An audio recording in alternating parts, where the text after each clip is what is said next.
All right, so as many all know, this is kind of the end of the road of ETS 21's journey through UK culture, UK everything. And Yeah. we couldn't think of any better way to end it by giving y'all a compilation of all of the videos that I produced when I went over to the UK earlier this year in June. Yeah. Great vlogs, guys. Great vlogs. Yeah. Great job, Spencer. Thank Like, you. holy Thank you. crap. Yeah. Most watchable media out there. I Like, appreciate that. And yeah. I can't give you enough credit for how much you sacrificed to make sure that the both of us could send me over there and kind of put the cherry on top of this 3.5 year journey that we've had of checking out UK stuff. It's been insane. You know, ask me 4 years ago where I'd be today. This is not the place I would ever say. This is as far away from where I thought I would ever be. But having the ability to send you over there was like the best gift out there. Only made possible by our YouTube journey and our YouTube community. Yeah, definitely a product of, one of the worst lockdowns ever. And we've met so many great people throughout this journey. It discovered so many musicians, TV shows, bits of history that we would have never known, and was able to tick off a bucket list item that I personally had even before ETS 21 was a thing, and that was to travel throughout the UK. And there you go. Like that's the best gift out there. It's like we got to practice what we preached. We sent you over there to go see, which a lot of people don't have the guts or balls or finances to do. And we were very fortunate and blessed to be able to be in a position to send you over. Right, exactly. And I'm forever grateful for all of y'all for that. Grateful for Daniel to support me in doing that. And, just grateful for almost 4 years doing this. And we don't want to overstay our welcome like a lot of the TV shows we've checked out. We don't want to overstay our welcome. If there's anything we learned, it's that. Yeah, don't overstay your welcome. Greatness does not overstay its welcome. Exactly. So, without further ado, thank you for joining us this far. We hope that you'll stick around for our next journey, which is a podcast. And we love y'all. Thank you for changing our lives. Yep. Enjoy almost 3 hours of my adventures in the United Kingdom. Wash your hands, scrub your toes, wipe your butt, blow your nose, embrace the suck. Unplug and do something legendary, guys. See y'all down the road. Later. Welcome to day 0 of SJ's UK adventure. I am going to be telling y'all about my journey from Greensboro, North Carolina to Washington, D.C., to BWI Airport, to the plane that'll take me from a layover in Iceland to Stansted Airport, London. Right now, I am being chauffeured by my lovely Nana to the Greensboro bus station. Yeah, one of the two. And of course, it starts drizzling a little bit. It's like they know that I'm going to Britain, and the rain has followed me here. Hopefully it doesn't follow me over there. Before we get too far along, I just want to state that these vlogs are intended for 3 groups. 1 are Brits that love seeing Americans react to their own country, which is most of you. 2, Americans, Canadians, anyone who's never been to Britain before and wants to know what to expect. And 3, natives and travelers who have not been to a certain city or country that I've been to and are looking for a little more information on that certain place. When I released my itinerary, a comment I got a lot is, wow, you're doing more things in Britain than I've done in my entire life. So with that in mind, I'm going to include links in the description of every place I go to. That way you can check it out for yourself, and I saved you a quick Google search. I think I made the mistake of getting the 12:30 bus instead of the 8:31. I could have been on my way already. Oh well, live and learn. Hopefully this won't be the case when I'm over in the UK. I'm just waiting a long time. The difference is a lot of places have closed already here in Greensboro, like museums. I mean, there's a few bars that are open, but again, I'm trying to conserve money here. I want to spend it all over there, not here. So it's about 10:15, and I realized I made a rookie mistake in not packing any snacks. Funny thing was, I was trying to save money by not buying anything from a vending machine in the little waiting area that they have here at the train station / bus station. But I figured I'd try and live like one of y'all and just walk to a Chinese place. It's late at night. I might be going into a little bit of a hood area, but you know what? That's usually where the best Chinese food is, so I'm gonna live like one of y'all for now. All this cost me $13. Pretty sure this goes with that. That's grilled sesame chicken, by the way. Pretty sure that's a lame looking salad right there, but oh well. Got my veggies in. Mountain Dew.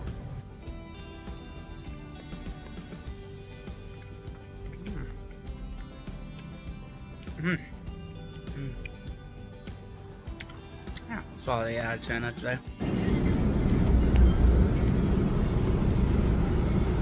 Union Station, DC. I did not sleep a wink last night because, one, I was in a cramped seat. It's very small.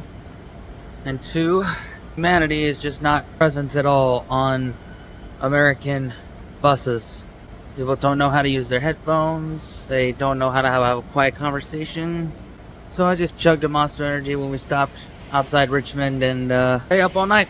So I'm gonna grab some breakfast here, hop the MARC train, and go to PWI. Go get on my plane. Get out of here, Fred. I will say that even though I don't live in Maryland anymore, Maryland is where we started ETS 21, me and Daniel. So I think it would be criminal to gloss over how significant it is that Maryland is where I am taken off from to go to the UK and to make this journey happen. BWI. I gotta be honest, I don't do a lot of flying, so might need to have a few beers before I get on the plane just to calm my nerves a little bit, but I don't fly that often, so this is part of the whole Americans don't travel that often shtick that I've been harping on. Y'all, the funniest thing just happened. So, a friend of mine that I'm visiting in London asked me to bring some Reese's Pieces from America, because apparently the UK Reese's Pieces absolutely suck. So at TSA, they said, don't bring anything to drink in there, or he's put it in the separate bin thing. They didn't say food. They take my bag aside, and there's like, come with me, sir. I'm like, is there something in there? And they pulled out the Reese's Pieces I have, and cleared it and tried to see if there was anything dangerous on it. So, imagine if I couldn't go to the UK just because a fan wanted some Reese's Pieces. That would have sucked. I'm only the second person here. It is 9 a.m. My flight departs at 6:50 p.m. Guess I should go find a beer or something. It's 5 o'clock somewhere. A rite of passage. It is 9:30 in the morning. I'm drinking an Orange Crush. Life is good. Just want to say a big shout out to It's JPS. Just had a little call with him on WhatsApp, and it was just kind of swapping ideas around, and I asked him a few questions about the UK, and his biggest thing was, don't be so loud. I mean, I assume I should be doing it. Typically see comments all the time saying that Dan and I are very loud, or me, I'm mostly loud, not Dan. He can keep it under control. Me, I'm loud and proud, y'all. So that was his biggest thing, and hostels, great for meeting people at the bar, and shout out to him for getting 100K, by the way. Y'all go support him if you haven't already. Boarding the plane, y'all.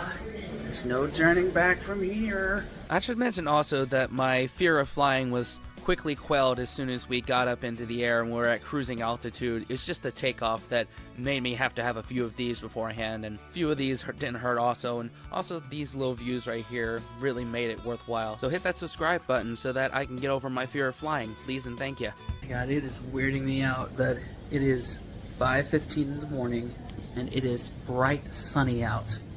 That is so weird to me. How do y'all sleep here in Iceland? I can't handle that. It was also during this time that a big volcano was erupting on the island of Iceland, and as you can see, it was still going as we were taking off. I hope all y'all in Iceland are doing all right after that incident. It looked pretty gnarly, not gonna lie. This was my first taste of curry outside the United States. Even though it's good for airline food, as you'll see later in this series, it definitely wasn't the best curry I've had. If you want to see that right now and you've been impatient, the full uncut version of that's on our Patreon. Links in the description. Right there is my first glimpse of the United Kingdom. And as you're about to see, we're going to fly through a bunch of clouds, and that right there gave me indication I'm going to have a very authentic experience my first day here in the UK. So it took a little bit to get through customs because my passport wasn't scanning in that little thing that you scan it through. So I had to actually go to a border customs agent, and luckily I just had to answer a few questions and he waved me on through. So then I hopped on the Stansted Express and made my way to jolly old London. Is this quiet enough for the tube? I've heard you can't really be too loud on there. Most people give you dirty looks. Is this too loud? Don't let me know. Apparently I got the volume part down, but as you'll soon see, I still had a few growing pains when it came to the London Underground. Lord, I tell you, this whole London Underground thing is just getting to me. I don't remember the New York subway being this hard to figure out, or the DC Metro, but I guess a lot of Londoners are just laughing at me now. Whatever. Even in the States, I live in a country, so we don't do public transit. After that little spat, I eventually did get my bearings on the London Underground, or the tube, or the tube, and how to read the signs, and also standing on the right, walking on the left, and what an Oyster card is. Shout out Kirsty, longtime subscriber, for gifting me my first Oyster card, and was reminded multiple times to mind the gap between the train and the platform. That's so cool. Damn. Right now I'm at the St. John's Wood Station waiting on Kirsty, friend of the channel, longtime subscriber. Let her plan the rest of the day since I don't know what the devil to do.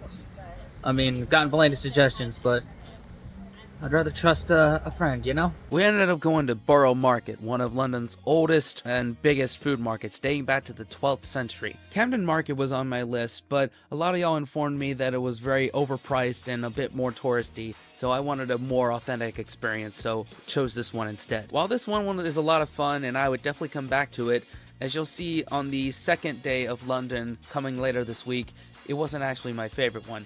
Still very nice though. Creme brulee donut from, is it the Bread Kitchen or the Bread Ahead? Oh, Bread Ahead. It says it right on there.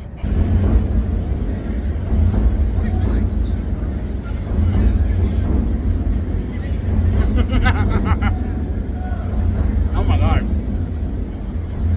Dang.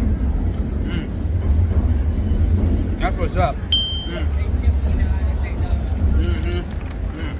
I'm making a mess around here. Bread Ahead and the ginger pig right here. Those are my two favorites there. You'll see the sausage roll a little bit later in the vlog, I guess day 2 or day 3. After this, I walked Kirsty back to her tube station, and I thought about doing some sights, but then I decided I wanted to go back and get some more food. Went to the Bath Soft Cheese Company, got myself a nice creamy strawberry milkshake. The dairy was nice and fresh. The strawberry flavor was definitely very present, but it was a little too thin for my liking. I'll give it a 7 out of 10. I'll go back and try their cheeses. Last place I went was this bao place. I got myself a nice fried chicken bao, and my god, it was so good. Juicy, buttery on the inside, crispy, crunchy on the outside. Had this nice sauce. The bao bun gave very nicely, and I loved it. Unfortunately, by this time, the jet lag was starting to catch up. Oh my god, so much walking. I'm sweating like a pig. Though I've eaten a lot of stuff at Borough Market, and it was all good, but good god, all this walking and my feet are killing me. In the end, I decided to just go back to my hostel, do some laundry, get a shower, and just go to bed. At first, I thought I was letting a lot of y'all down by not doing so much, but I also knew I had 2.5 weeks ahead of me, so I had to get all the rest that I could. I'm just dubbing over this part because I was 100% delirious and just talking out of my ass, and it was definitely the right call to call it at 7 and to dub over this part. It's day 2 of the UK journey. I'm currently checked out of my hostel, and I'm heading off the Jubilee line. Finally get that picture off of Abbey Road that I was trying to get yesterday, but I totally just passed out. The jet lag and the general just not being used to walking that much really did a number on me. and I just passed out. And I woke up around midnight, did some laundry, and then went back to sleep for a little bit. Now, like I said, heading down to Abbey Road to get that picture, get a little coffee from that place, and then off to Paddington Station, because my train leaves out of there to go to our next stop, Swansea. Something I'm noticing, and I didn't even notice this because I was so delirious yesterday, is not only they drive on the other side of the road, they walk on the other side. That's something I'm gonna have to get used to. Tip for non-Londoners, even if you don't have an Oyster card, if you have Google Pay or Apple Pay on your phone, you can use that and you'll get on the tube and all the public buses just fine. In fact, there's a cap that will limit how much you will spend per one day or per 1 week. I have a link down in the description that explains that a bit better. As we were getting off the tube, somebody was not walking on the left-hand side, and I got all mad, wanted to push them out the way, and then somebody didn't have the Oyster card ready, and I got annoyed with them taking so long to get it out. And I was so mad. Like, am I becoming a Londoner now? Is that normal? Let me know. I'm here to do two things: piss off the locals and drink coffee. And I'm all out of coffee. Let's get that picture. Now, obviously, I wouldn't do this again because this is one of those things you just do once and then you don't ever do it again. But see if you do notice one little detail of when I'm walking across. If you're a true Beatles fan, you'll know exactly what I did and why.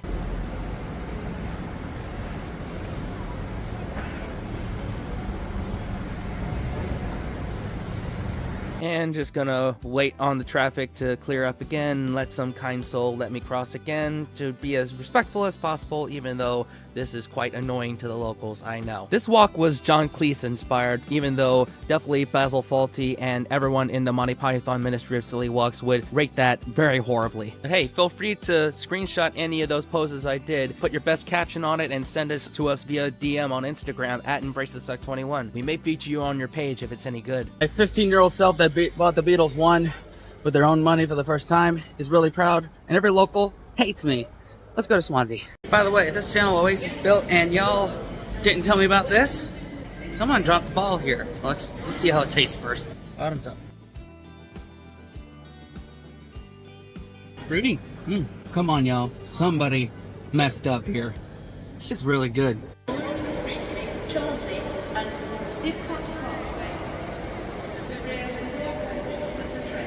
I've never seen a train station this busy in the States. Okay, maybe Moynihan in New York, but that's pretty much it. I found it. Higher. Scott love y'all. Even though the coaches were definitely less expensive, the trains were a lot quicker and helped me fit a lot more activities in throughout the trip. Plus, I used this app called TrainPal. Not a sponsor, but I'll put a link to them in the description. They really helped me find a lot of off-peak train times and some very heavy discounts. I highly recommend them. Observation of train stations, pretty much the same as in America. I mean, there's all the stores like the Marks and Spencer's, the Sainsbury's, and all of them have meal deals, which are really nice. So we don't really, I mean, we have discounts on food, stuff like that in the States, but yeah, it's very busy. Haven't really seen that in the States, except in the bigger cities. My first cup of tea in the UK, and now I'm not doing the milk. I've done it before, it was okay, but I prefer it without it. Sue me.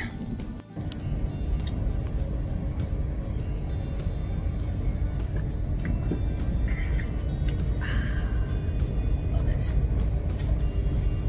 I feel at home. I also appreciate on trains that they have a cart that comes around, as opposed to US train, which only one we really have is Amtrak. They have a dining car that you have to go to in order to get any kind of refreshments. I'm glad, it's pretty nice that they come to you for that. I thought that was just a thing in Harry Potter, but apparently not. That's pretty cool.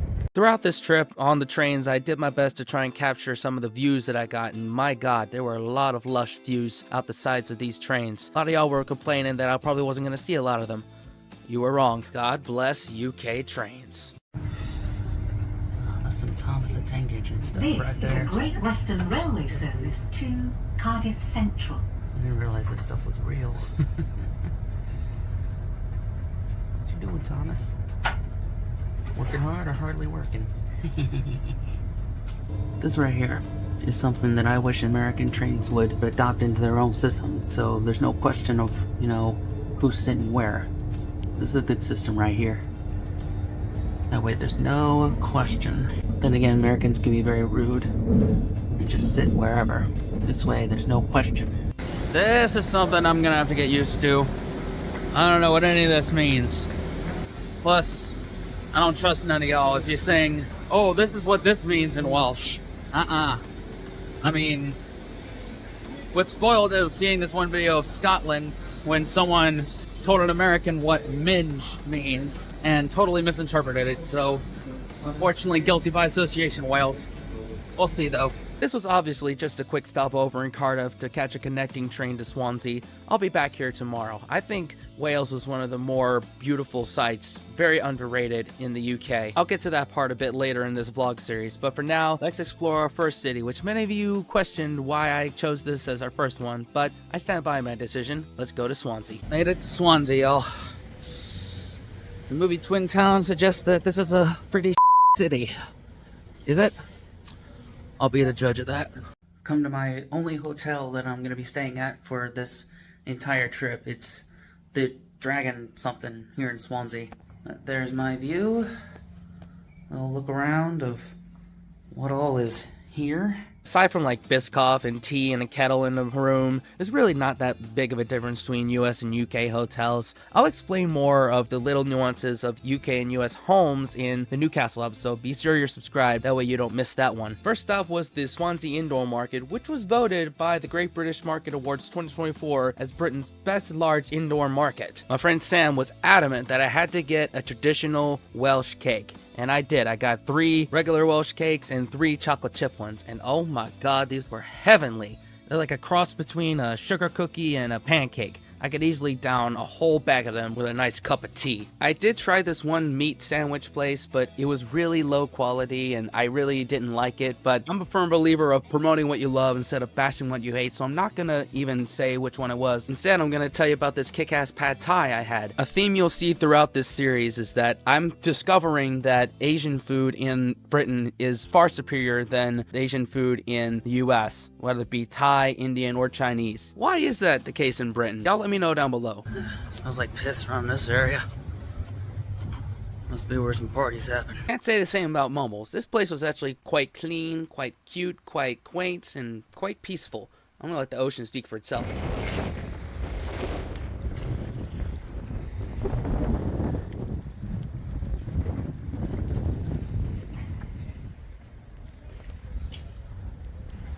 Took a little bus down from Kingsway to Mumbles. I'm gonna go to Mumbles Pier.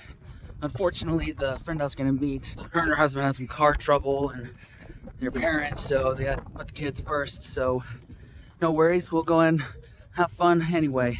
Thank you, Daniel, for helping me be a bit more patient with parents, because if my business partner and brother from another mother was not a parent, I wouldn't have a lot of sympathy, but I do. So thank you for that, Daniel. Find some real beauty in these cliffs right here, being so close to the ocean. It just screams out Wales to me. Tell you, when I make it big, I'm buying each and every one of these. You know, I'll go out and sail around Swansea and everywhere else. That's a promise. An empty one, but a promise nonetheless. We are at Mumbles Pier. Obviously, it was a Wednesday, so it was a bit less crowded than it would be if I came on a weekend. But I could see why families come here on weekends, because it's quite a family-friendly place. Ferris wheel, they got an arcade, they got a cafe, they got a pier you can go fishing with, and of course, they've got a chippy. Copperfish takeaway was the site of my first fish and chips in the UK. Of course, I got it with plenty of vinegar, plenty of salt, another side of tartar sauce, and some brown gravy. I'm not a big fan of peas, so I didn't get mushy peas. Sorry to disappoint anybody who was hopeful that I'd try that. But this fish and chips slapped. The fish was perfectly flaky and juicy on the inside. The batter was perfectly crispy on the outside. Chips were perfectly cooked on the inside, not overly salty. If you know, you know. Tartar sauce complemented the fish perfect, and man, I could drink that brown gravy. It was so good. By the way, I'm a firm believer that in order to enjoy any kind of seafood, particularly fish and chips, you have to be looking right at the sea.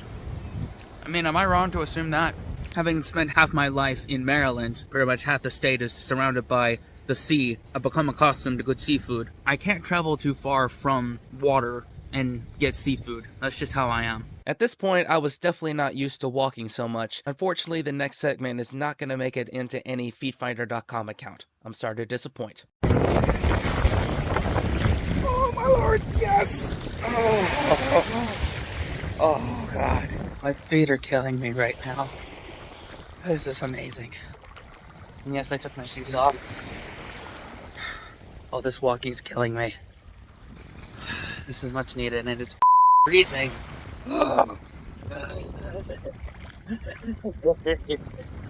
After I gave my feet some relief, I tucked into my first UK pint at the Pilot of Mumbles. It was here that I discovered that it's not that I don't like ale, it's that I don't like American ale. British ale's far superior. I also like that you don't have to start a tab and go through all that mumbo jumbo. You can just pay for one, have it, and go on your merry way. Then I stopped for a Mr. Whippy at what I've been told is a Swansea institution, aka Joe's Ice Cream Parlor, and I could see why. This had to be some of the best vanilla ice cream I've had in my entire life, and I'm not even joking. And it finally made me understand what the role of a flake actually is. So something I've noticed, particularly in Swansea, and I don't know if this is all of the UK or all of just Wales in general, a lot of stores are really leaning towards cash. Like, all of London was mostly, card and contactless, but they seem to be really pushing cash around here. Cash is king, and like every other store has it. Let me know if is that a regular thing around here? And by the way, Mr. Whippy. My teeth are sensitive. I should have done that.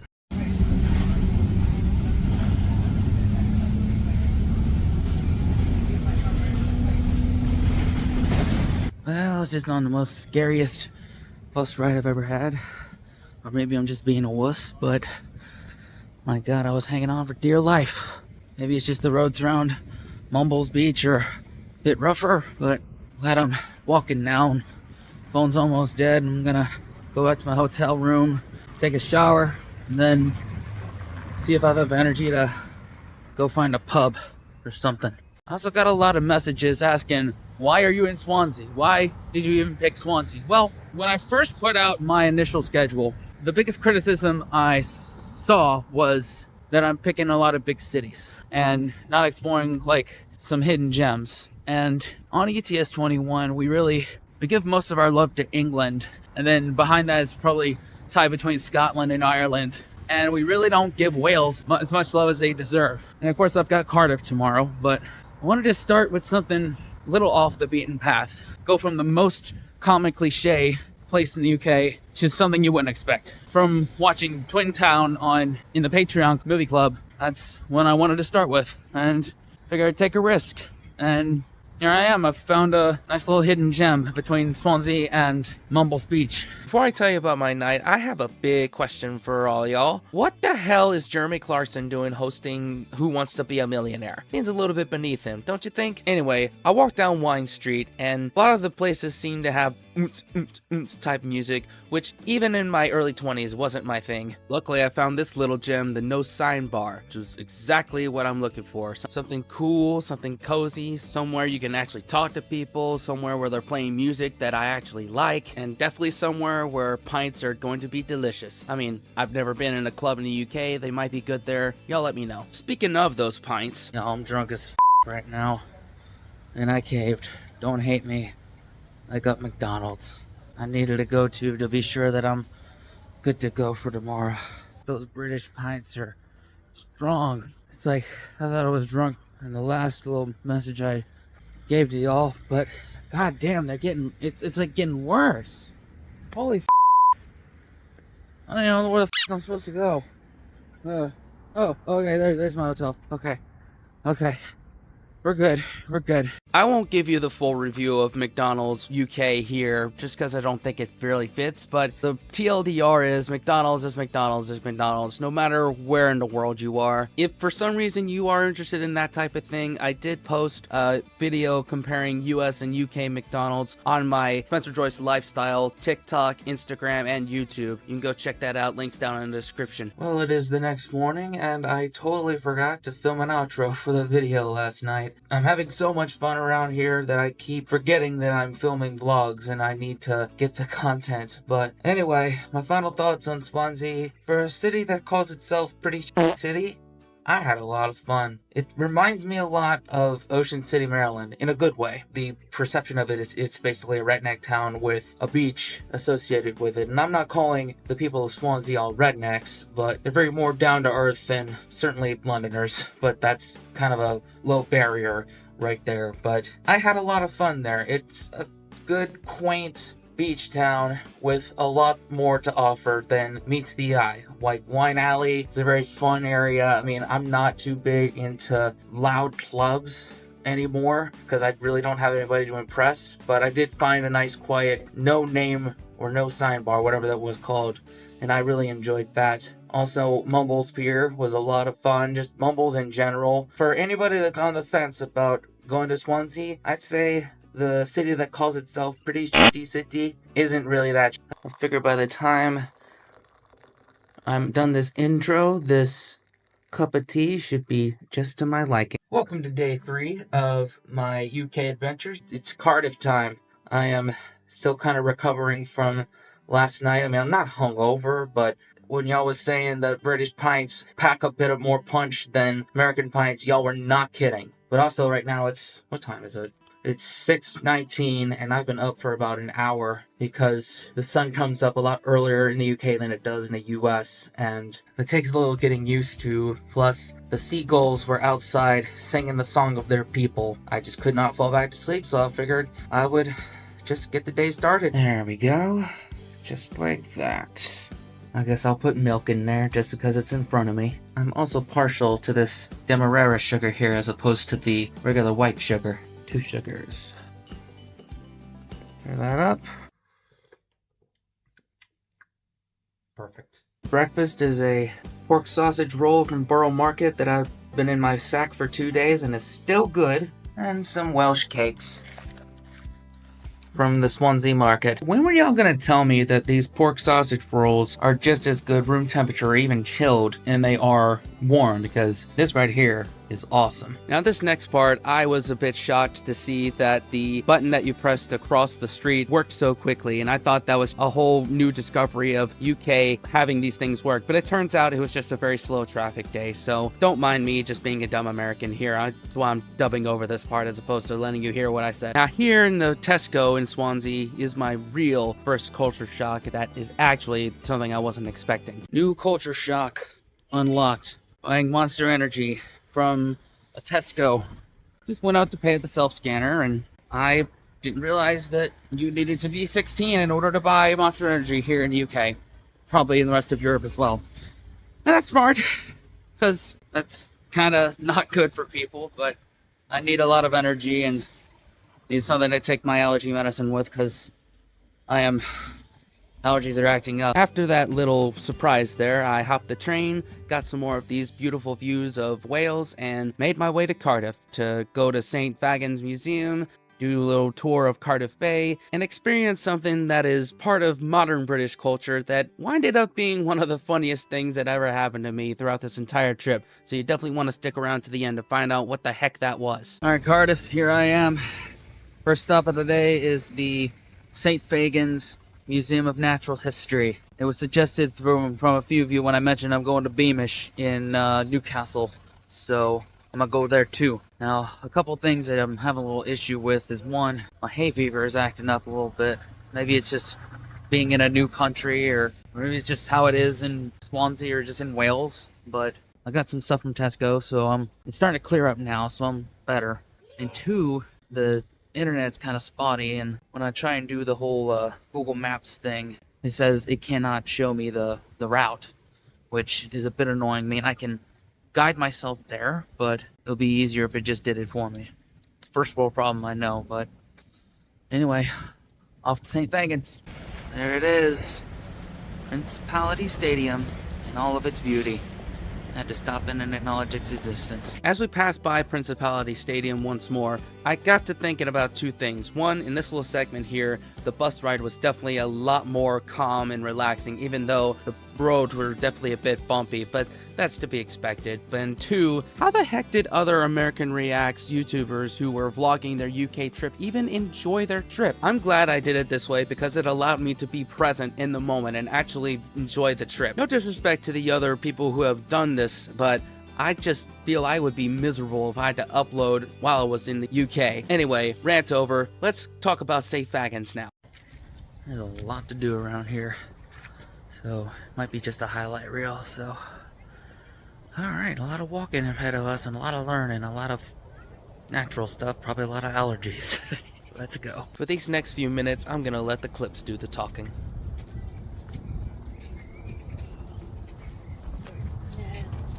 So the TLDR of this is where bacon came from in the 1800s.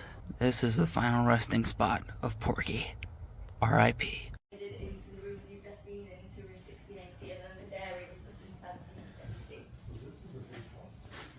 Yes, yeah, it started humbly. They were 70 years in just one room downstairs and one bedroom, really, and then they extended in 1680 into this one, and then lived with 2 rooms and the 2 bedrooms.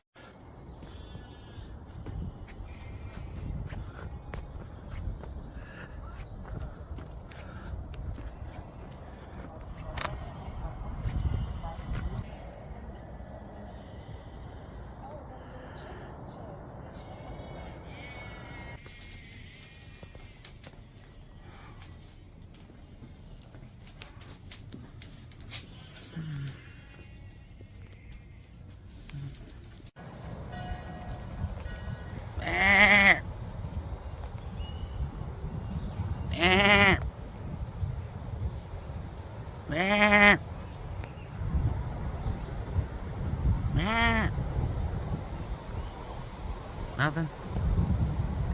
I see how it is. Look at that. It's ancient Gmail.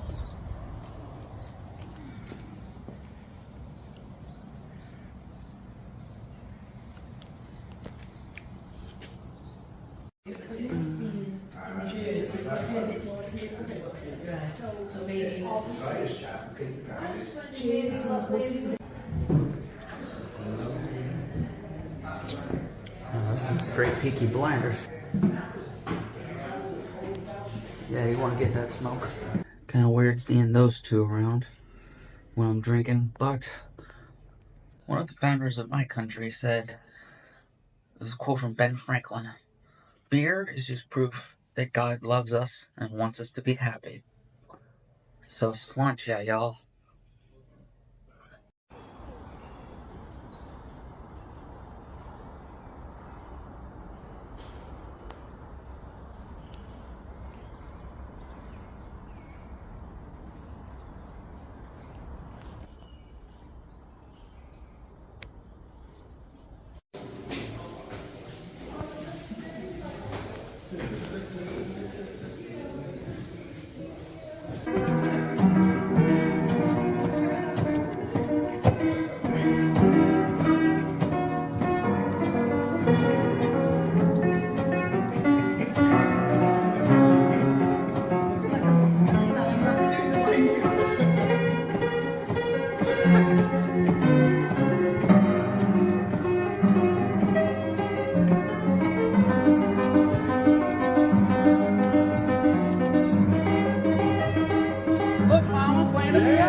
Beamish Museum is a lot of fun, getting into all that historical stuff and having a blast doing it. Now we're off to Cardiff Bay. I'm gonna do a little river cruise, or bay cruise, whatever that is. See y'all over there. By the way, one of y'all's getting fired today, cause nobody told me that today was National Fish and Chip Day, and I just got a free one of these over there. Whoever's in charge of that, you're fired. I still love you though. Nothing quells a spat of sarcastic hangriness like a good old box of fish and chips. Am I right, y'all? After this, I got on the Cardiff cruise. It was a little chilly, but at the same time, I'm a sucker for a good bay cruise, so it's one of those things where I'm just gonna let the clips do the talking. Please take care coming down the steps, as they are quite steep. We recommend descending backwards. Next to the reserve, you can see boats moored. These belong to members of Cardiff Yacht Club, founded in 1900.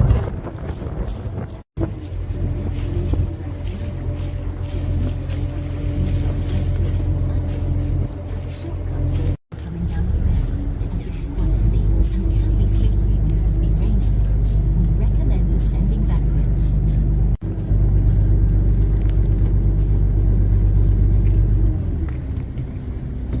I am definitely doing the tourist thing right now and trying to fit a lot of stuff in. Like, I got off that bay cruise and realized that Cardiff Castle is going to close at 5.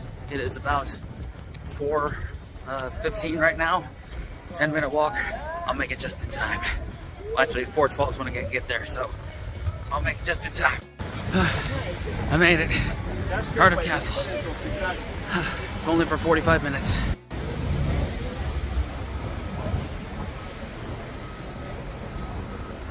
Oh, there's a concert going on in here. Alright, so may not get to do much.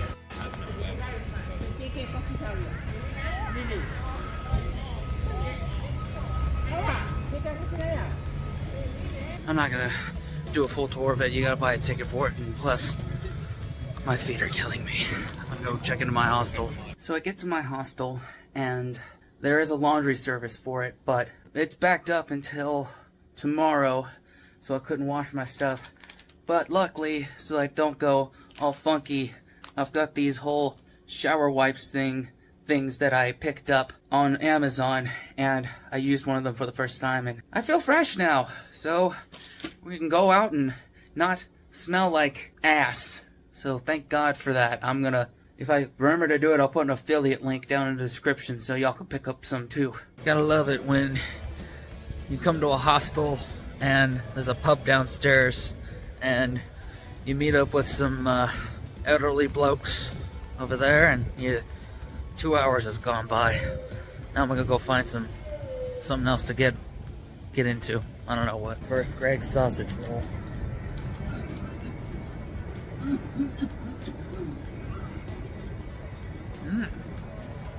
Oh, heck yeah.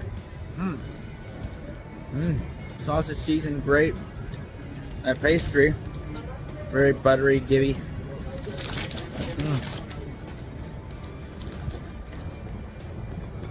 I see why you'll go on about this. 10 out of 10. Everything was very nice and peaceful up to this point, and then I made the mistake of playing the Wetherspoons game. So there's this Facebook group called the Wetherspoons Challenge. You post your table and people can like give you drinks and food. I've done everything in Cardiff that I want to do during the day, so I figure this might be the time to try all this. I'm gonna post the Facebook group, just see what happens. Alright, we've uploaded the thing to the Facebook group. Here's what I posted, and let's see if anything comes my way. I'm not ready for this. Oh my god, something came! This shit actually works. Cheers.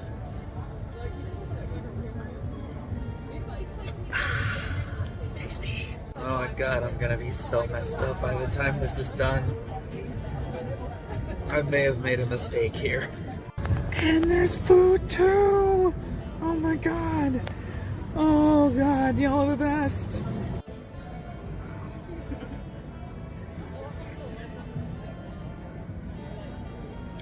It's a burger. It'll do. Cheers. Let's stay on for another hour and see what happens. Lord have mercy on my soul.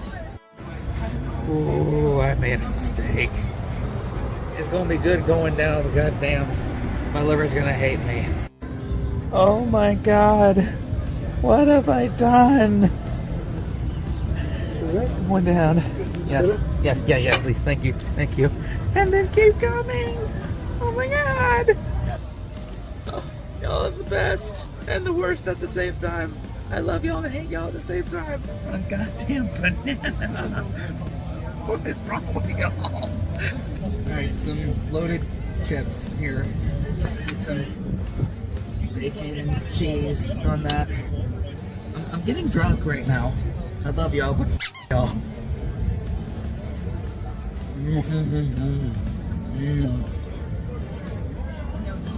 Nom nom nom nom nom nom. I regret playing this game. I have to try them all. Oh god. Oh, I'm gonna yell at people in the street to come help me take this. Okay, I updated the Facebook post saying that I left, when in reality I can't take anymore. I just have to power through all this. My liver's gonna hate me. Those UK pints hit a lot differently. Oh my god, here we go. Again, dubbing over drunk me. Shout out Mohamed, Kara, and Ellie for helping me finish all those pints after I kind of begged them to help me out with them. I guess that's how you make friends in 2024 Britain. Play the Wetherspoons game, you have way too much stuff sent to your table, and then you beg the table next to you to help you finish it. Boom. Friendship. Anyway, Cardiff is a really beautiful city. I wish I had more time in it. Let me know where to go next time I'm in Cardiff. Day 4 of this UK trip. I'm heading back to London today for 2 days, Friday and Saturday. Last night, I made the mistake of playing the Wetherspoons game. A lot of stuff got sent to me. Luckily, made some new friends from trying to get rid of some of the drinks because I just couldn't down all of them. Wound up being a great time. Got me a Tesco meal deal, heading to Cardiff Central to board my train, and I'll see y'all over there. This here was taken moments after I realized the not so great side of UK rail systems. Well, some bad news. First cancellation of a train this whole trip. Luckily, I have a National Express bus that was booked already as a backup. We're good to go. We're gonna get into London a little bit later, but still, I'll get to London no matter what. Of course, the annoying part is I'm gonna have to walk 28 minutes over to Cardiff University to go meet my bus, but you know, it could be worse. I could not have any transportation over to London, so I'm not going to complain too loudly. Complaining really isn't a love language of us Americans. Just putting it out there. Also putting out there that you do not have to book a National Express bus as a backup like I did. I actually wasted a lot of money doing that for each journey I was going to be doing. What you could do instead is get on the next train that's going to your destination. You won't be able to pick your seat, but they'll let you on. And if you're one of the people who commented exactly what I just said before letting the video play, you're probably one of the reasons I didn't do a proper meetup over there.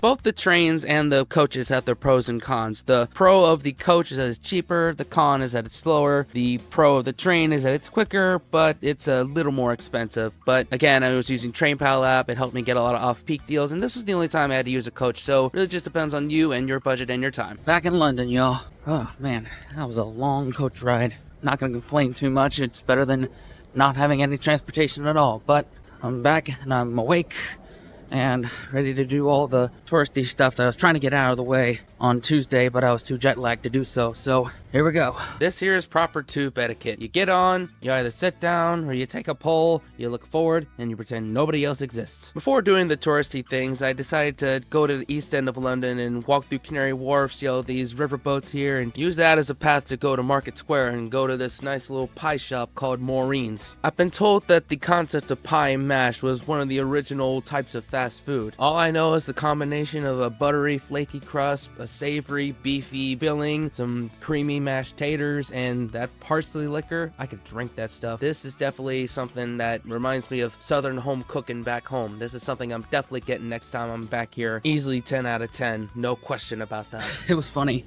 The lady at the counter at Maureen's pie shop heard my accent and pretty much just assumed I didn't know to put the vinegar and the salt and pepper on the damn thing. I get it.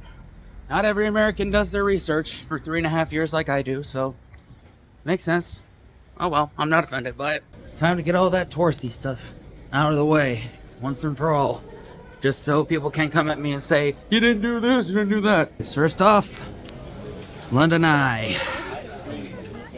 Seen it. Probably too expensive to get on it. There we go. We got it. Big Ben. There it is. And I know that's the bell inside, not the actual tower itself. There's no scaffolding on it. So there we go. We saw it. On to the next one. Also, the Houses of Parliament. I hear that's where they make the horsepower sauce. You know? If you know, you know. The whole rest of this bridge is just covered with a bunch of magicians and a busker or two, and just people trying to steal your money. Nothing special, really.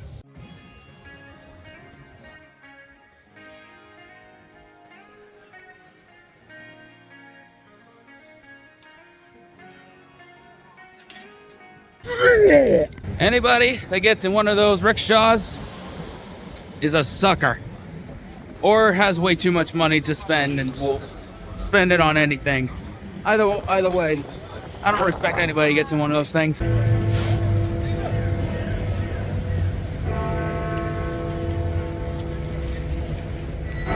guess they heard I was coming. By the way, y'all should be proud of me. I went on Westminster Bridge, didn't spend a dime. I was tempted. There were some ice cream stands and some tours that were offered, but cost way too much. I was tempted, but I didn't. In fact, I made money. Westminster Abbey. Completely different Westminster than I'm used to.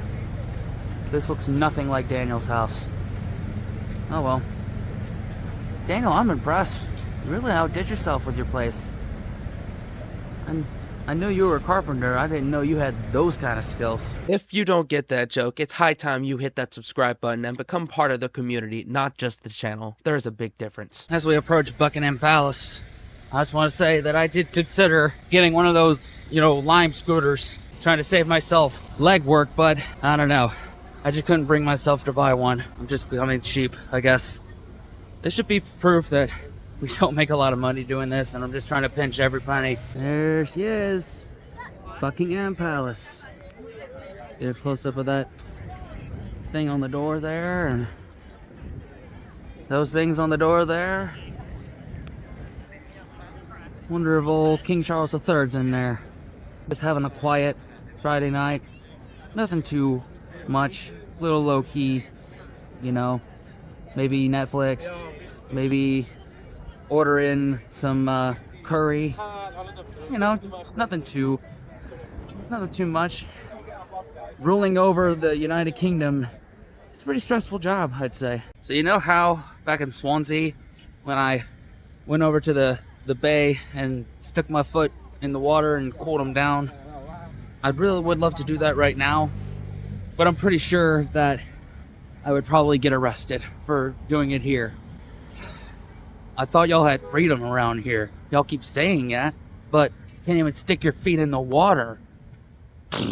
You talk about a poker face. That right there. Not even breaking a sweat. Hiccup. Nothing. Give that man a raise. Exactly what my allergies need. More greenery. More grass. And not even the fun kind of grass. So I got a story for y'all. I was on the underground, coming up to my hostel, which I'm at right now. I'll show y'all that in a minute. So this guy gets on this one stop. He sits right next to me. Well, before that, there's this other guy that he said, like, how you doing? And he gave him a newspaper, and which was awkward already because nobody reads newspapers anymore. He sits next to me, and this dude just has way too much energy. It's like a guy that might rob you if you don't clutch your pearls. His opening line to me was, "Oh, your hair, it's like a ponytail. It's like the tail of a pony, right?" I was sitting like this, and I just looked over. I was like,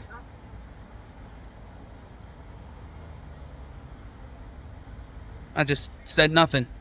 Give him this look for at least like 15 seconds. He's like, "What? You don't speak English or something?" I didn't budge. I just didn't let him have it. And luckily he got off like 2 stops later. But yeah, I thrive in that kind of awkwardness. Don't come at me like that. It ain't gonna go well. Now, don't get me wrong. I'm a lover, not a fighter. I don't want to fight. But if you cross me at all, I'm gonna settle things the Rockingham County way, and you don't want to find out what that is. Big shout out London Backpackers Hostel. That had to be one of the swankiest and most comforting hostels I stayed at throughout my entire trip. And shout out to the lady at the front desk. I can't remember what her name is, but she had to be one of the funniest people I've ever met. I had me dying laughing. Anyway, I'm all washed up, and it's time to go back out onto town for some dinner.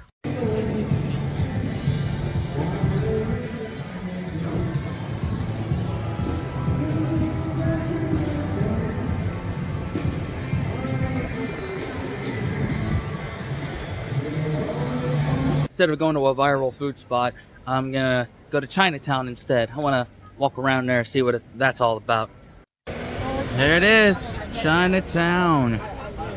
I'm just gonna get lost in here for a little bit. May never come back.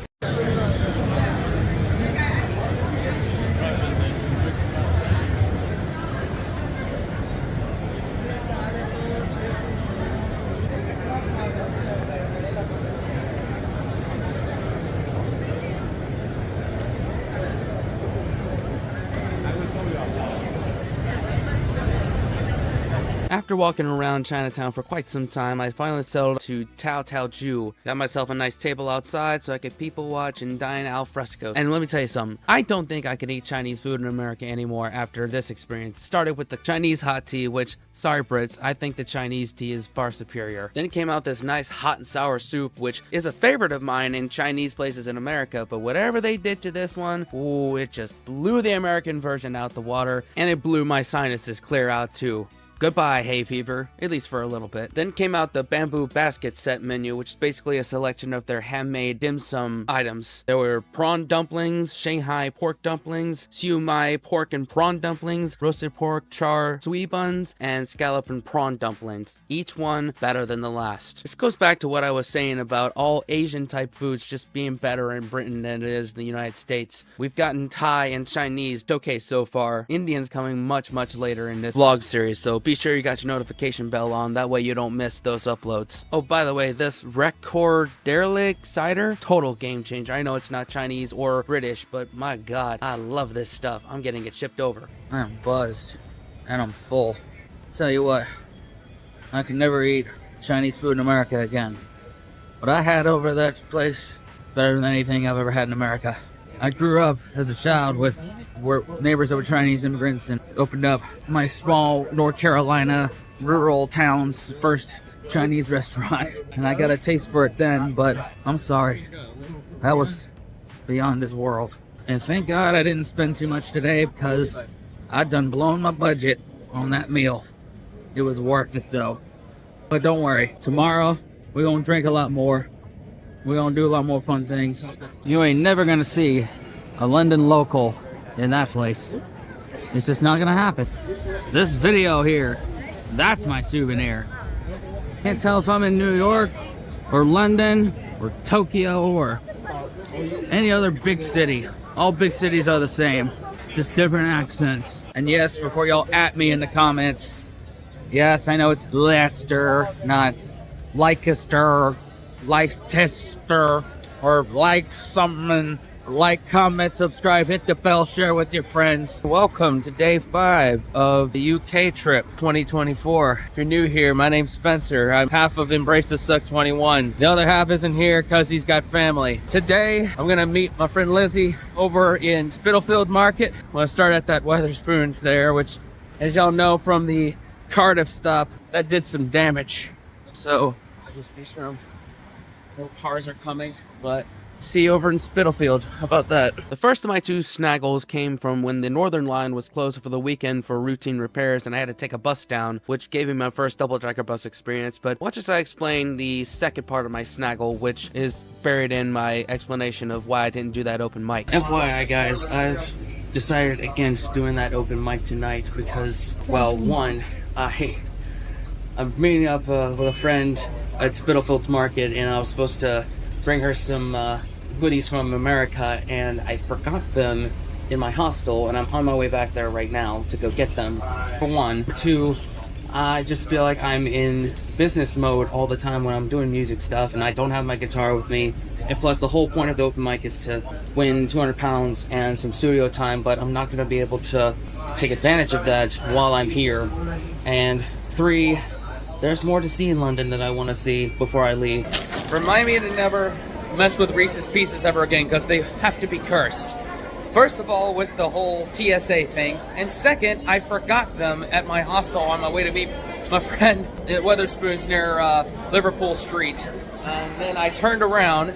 Mind you that the Northern Line was closed for repair or something like that, so I had to take a bus to go to the Finchley Road tube station. And I got to the Finchley Road station, got on the tube, and then I realized I forgot them. So I had to turn around, back on the bus, go get them, and now here we are. Yeah, Reese's Pieces. That's an enemy of this channel now. After finally getting to the Wetherspoons, me and Lizzie just walked up to Spitalfields Market, stopping along the way at a few nice sites in London, and she was telling me a lot of stories about how she grew up in London, which I'm a sucker for. I love hearing stories from locals. It really just enriches the experience for me. Where we actually stopped first was Brick Lane Market, which I would consider a real hidden gem of London. It has foods from all over the world. I remember having Chinese, some West African, and a couple other types I can't remember. If anybody is looking at this and is still saying that food in UK is bland, you're wrong. Case closed. These chocolate covered strawberries, better than anything you can get at Borough Market. This is where you want to go. Giving away trade secrets. I'm probably going to ruin it, but oh well. Next, we went downstairs and checked out the vintage market, which, my god, there were so many different cool t-shirts and just clothes in general. If I had a bigger budget, I would have walked out with half the store. We were actually looking for a new belt for me because it was starting to fall apart, my old one, but we didn't find one. However, I did find something very interesting in there. You see that? What are a bunch of NASCAR things doing in a London market? So I got a question for Londoners. Why are there so many NASCAR things here? There's a lot of jackets. Like, is it a popular thing here now? Because I know the NASCAR Whalen Euro Series is a thing, and they do one race in the UK, but are y'all into NASCAR now? Somebody, y'all gotta help me out with that one. Shout out to some local business here. This was Run Snacks. That Biscoff cake was to die for. Y'all go check them out. And also for the musically inclined, check this out.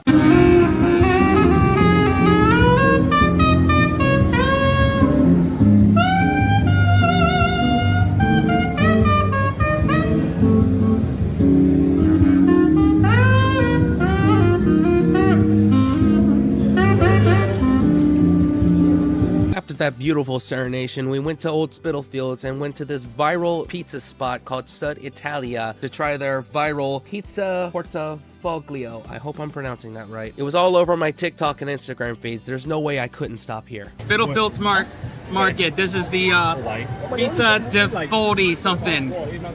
In we go.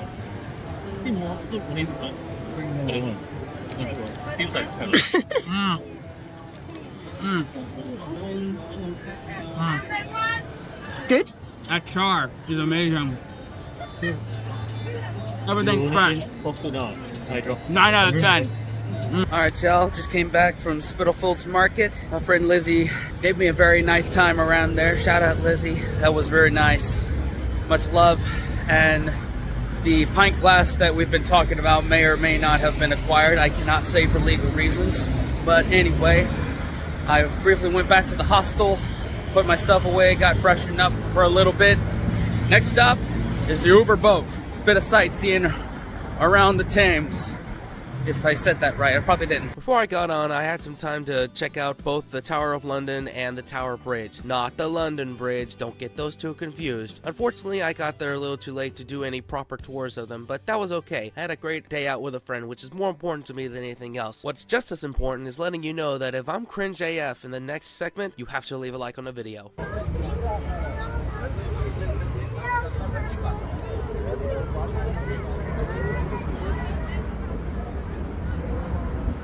Oh shit, I was taking a video this whole time. I didn't even plan this next part out. I happened to be there as the Tower Bridge was being drawn and a ship was going past, or a boat, I can't remember what it was. If anybody could be so kind in the comments, please let me know which ship this was and what's its purpose and what's its story. Please and thank you. Alright, it's coming down now. I have no idea what that was, but That was really cool to see the Tower Bridge coming up and down. Now, I really shouldn't be sharing this secret with you, but in order to get a good picture of the Tower Bridge, don't take it on the bridge. Instead, go down a horsely old stairs. You will get a much better view. Just be careful going down the stairs and be careful walking down all those rocks. It does get quite treacherous, but it is the best view to get a picture of you with the Tower Bridge. You know what happens when one TikToker, one Instagrammer shares the perfect location for a video or a photo of Tower Bridge? Everyone and their mother comes down and gets it. I'm not saying that's a bad thing. I'm just saying there's no way to get privacy anywhere around here, especially on a Saturday. Now let's talk about this Uber boat. This has to be one of the greatest hacks of seeing all the sights in London without killing your feet or breaking the bank. Fares start at £5.60 and you can use contactless, Oyster, buy it at the pier, or book it on the Uber app. Uber's actually doing a lot of transportation stuff in the UK. They're even booking trains now, but that's another video. Anyway, I'm gonna let these clips speak for themselves.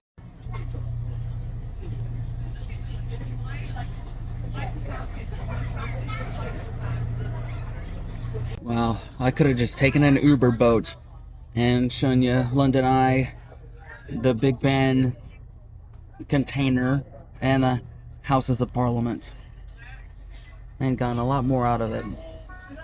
But oh well, we live and learn.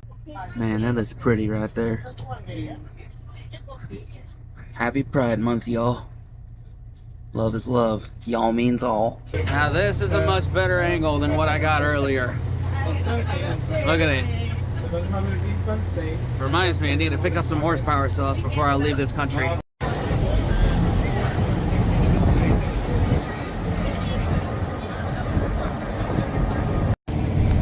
Run like the wind, bullseye. Oh. Now it's back to the slow part. Holy shit, y'all. Over on the other side of this boat, there's this one, like, dumb American that's just like, can you guys tell when someone's American? I just wanted to smack her so badly. Although, I'm a lover, not a fighter. I'm just saying, y'all are making us look bad over here. We want to be welcomed back. Alright, last stop in London. It's this viral food spot I found on TikTok. It's called Swiss Butter. Do a 19-pound steak dinner. Sign me up. And for that 19-pound, you get a choice of beef fillet, ribeye, chicken breast, or salmon smothered in their secret Swiss butter sauce. It comes with a salad, a baguette, chili flakes, and your choice of fries or baked potato. Pints and dessert cost extra, but boy was it worth it. Steak was perfectly seasoned, cooked medium rare, the Swiss butter was to die for, and the sides were hitting on all cylinders. Don't walk, run to Swiss Butter. I mean, come on. £26.40 for steak, bread, chips, salad, and a lager. I don't think you could beat that. So as I'm leaving London, let me just give my final thoughts about the city. It's a big city. It's just like any other big city, like New York City. I keep referring to that because I've been to New York 8 times. There's unlimited fun you can have here. There's unlimited history, unlimited food, unlimited people. Tomorrow, we leave out of King's Cross Station to go up to Glasgow. So, makes a lot of sense. But anyway, I think someone's trying to troll me because of I'm vlogging right now, but whatever. Welcome to day 6, I believe, of the UK trip. I'm catching a train from King's Cross Station in London all the way up to Glasgow in Scotland. Those of y'all watching probably already knew that, but hey, it's something that we have to say. So I've got a long train ride from King's Cross Station. I have a stopover in Edinburgh, 15-minute changeover over to Glasgow. Got that mural walk, and my first Sunday roast is going to be up there too. And just after watching the Parts Unknown Anthony Bourdain episode, it just seemed like my kind of people up there. That's why I chose Glasgow over Edinburgh. I mean, I could be wrong about that. I think we're about to find out. It's like right at the end of the last one and the beginning of this one, people are starting to troll me for vlogging, but whatever. At least I'm living rent-free in their heads, which is a good thing. Anyway, y'all, See y'all in Glasgow. Before leaving out of London, you know I couldn't pass by King's Cross Station and not do one little thing as a lifelong Harry Potter fan. And yes, I committed to the bit. Holy crap, I'm gonna be late for Hogwarts.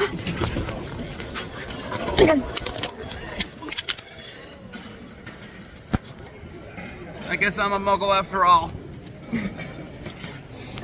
After that stunt that was both physically painful and mentally painful in confirming that I am indeed a nomad, I tucked into a nice steak bake from Greg's and a cup of tea, and then boarded my train from a platform that did not have a fraction in it. This was my longest train ride of the entire journey, and I was hoping that it would pass by the Lake District, that way I can tick that box off for all those people that were criticizing me for not even visiting it. Probably the same people that are criticizing me choosing Glasgow over Edinburgh. I don't understand why y'all are acting like I'm not gonna come back over. I do plan on doing that in 2025. In the meantime, if you want to expedite that process, hit that subscribe button, drop a like on the video. That way this video goes out to more people, we can fund another one of these adventures. That way we won't have to see most of the UK through trains, which I gotta tell you was one of my favorite parts of the entire trip, was seeing all these beautiful countryside parts, as well as some cities, as well as some oceanside. So first of all, Northern England and Scotland, beautiful.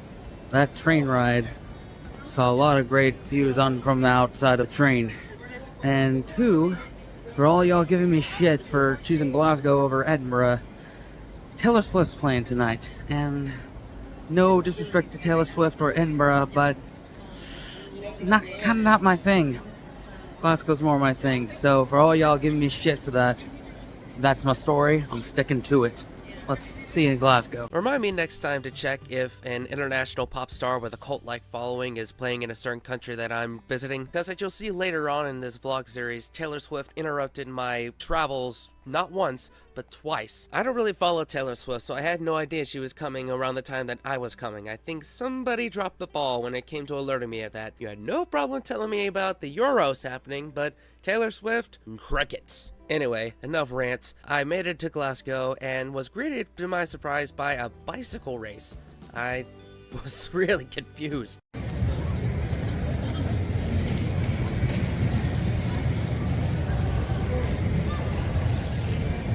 So I've encountered both Swifties and bicyclists. Like, what the hell's going on, Glasgow? Did I miss some memo? Also, shout out to Revolver Hotel. This had to be the swankiest hostel I've ever stayed at in terms of amenities, beds, the design, and the people. More on that later. FYI, I lost the one hair tie I bought to this country. So, until I go buy some more, it's Fabio time. My next stop was the Bothy, which is an award-winning restaurant specializing in traditional Scottish fare. Had to start out with a honey old-fashioned, cause Scotland, whiskey, no question it's gonna be smooth and tasty, and gosh darn it, it was. Of course, the main event was the Sunday roast. This was my only Sunday to get the Sunday roast because next Sunday was gonna be Liam Gallagher in Manchester. They gave you a choice of a starter of either a fish cake, haggis bonbons, or what I chose, which was the seasonal vegetable soup, which was potato leek soup. This thing was delicious. Very creamy, very potato-y, seasoned perfectly. I would highly recommend it. Goes to show their dedication to using fresh local produce, which also is the case for this Sunday roast. You get a choice between some pork loin, roasted cauliflower steak for our vegetarian vegan friends, or what I got, which is the roast beef strip loin, served nice pink medium rare, just how I like it. You get that all covered with gravy, with Yorkshire puddings, garlic and thyme roasted roots, and some duck fat roasted potatoes, which, by the way, were perfectly salted. If you know, you know. But in all seriousness, this was perfect. Everything was just succulent, savory, and made for a good lining of your stomach for all the alcohol that was going to be consumed later that night, as well as this sticky toffee pudding. Someone told me that only tourists eat sticky toffee pudding, but I don't care. This thing was caramelly, it was complex, not too sweet. Overall, this meal cost me just over 50 pounds. Totally worth it. Even though I was properly full from all the Sunday roast, I was not done eating. Had to stop by this one place in honor of Anthony Bourdain. To Anthony Bourdain. Now, if I had not been full off of that Sunday roast, what I would have gotten was the Bourdain special, which was battered fish, battered haggis, chips, side of curry sauce, and some iron brew, which he called really one of life's great pleasures in the one episode of Parts Unknown where he went to Glasgow. We reacted to it on this channel. It will be linked at the end of this video, and it was the direct inspiration to why I chose Glasgow for this trip. Luckily, it didn't stop me and my newfound New Zealander friend Adam from finding some haggis on our night of drunken shenanigans. Watch. Oh shit. What? Okay. Okay, ready? All right, you ready? Yeah. Go, go, go, go. All right. This is my. We've been out just doing our thing this whole night. This is my first time trying haggis ever. This thing is way too small. I'm just gonna. Don't you get any ideas Right. here? Oh, yeah. Oh, Okay. yeah. That's pretty good. This is pretty good. Very good. Yeah? Interesting texture there. Yeah. It's like couscous. Yeah. It's very beefy though. Yeah, it's real like meaty, like real fatty, yeah, right? Yeah. Yeah. It's like you can only eat that and nothing else. Pretty much. I give it an 8 out of 10. 8 out of 10? Yeah. Whoa, nice. All right. Yeah. We got it in review. A lot of the night I didn't film, this was me back at the hostel after our shenanigans, but the TLDR is we pre-gamed a lot because we thought we were gonna go do karaoke at Horseshoe Bar, but we ended up doing that the next night. You'll see that on the next vlog, and due to Adam's faux pas of fashion and the both of us being a little too intoxicated after pre-gaming, we weren't allowed in a few other bars. We made the most of it though. I don't know how, I don't remember how, but we did. So much so that I missed my train to Inverness the next morning, so you're gonna get another dose of Glasgow. Welcome to day 7, is it, of the UK trip? Yeah. The original plan was to be in Inverness today, see Loch Ness and all the places there, but guess who missed their train? This guy. Because I drank way too much alcohol last night. What happened was, after I got back from seeing, University Cafe and all that, and I forgot to mention that the inner loop got canceled. I had to take the outer loop. It was a bit confusing, but I was hurting after that. But then my buddy, shout out to Adam from New Zealand, suggested we pregame at the hostel, and then afterwards, me and another buddy from England, we went out bar hopping a little bit. We got so messed up, and we weren't allowed in a few bars because he had some track pants that had some weird design on it. Or maybe that was just them telling us we were way too drunk.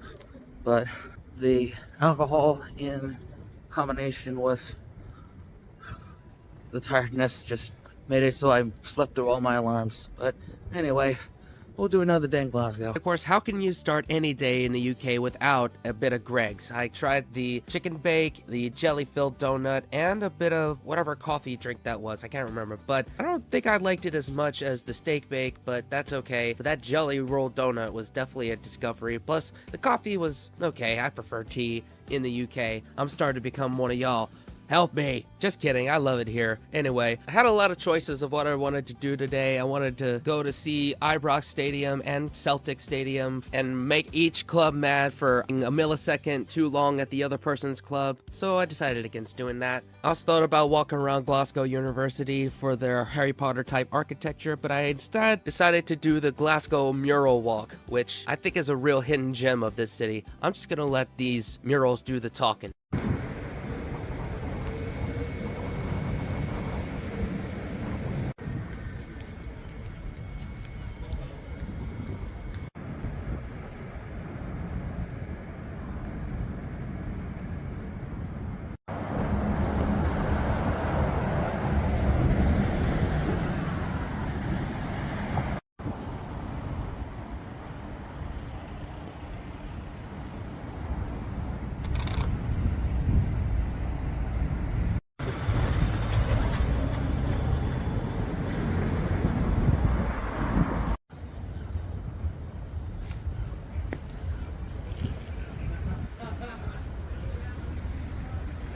That's nuts.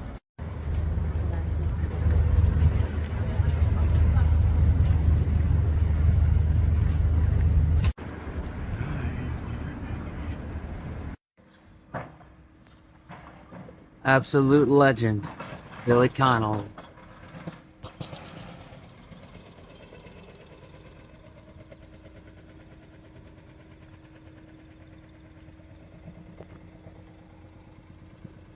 Pause to read.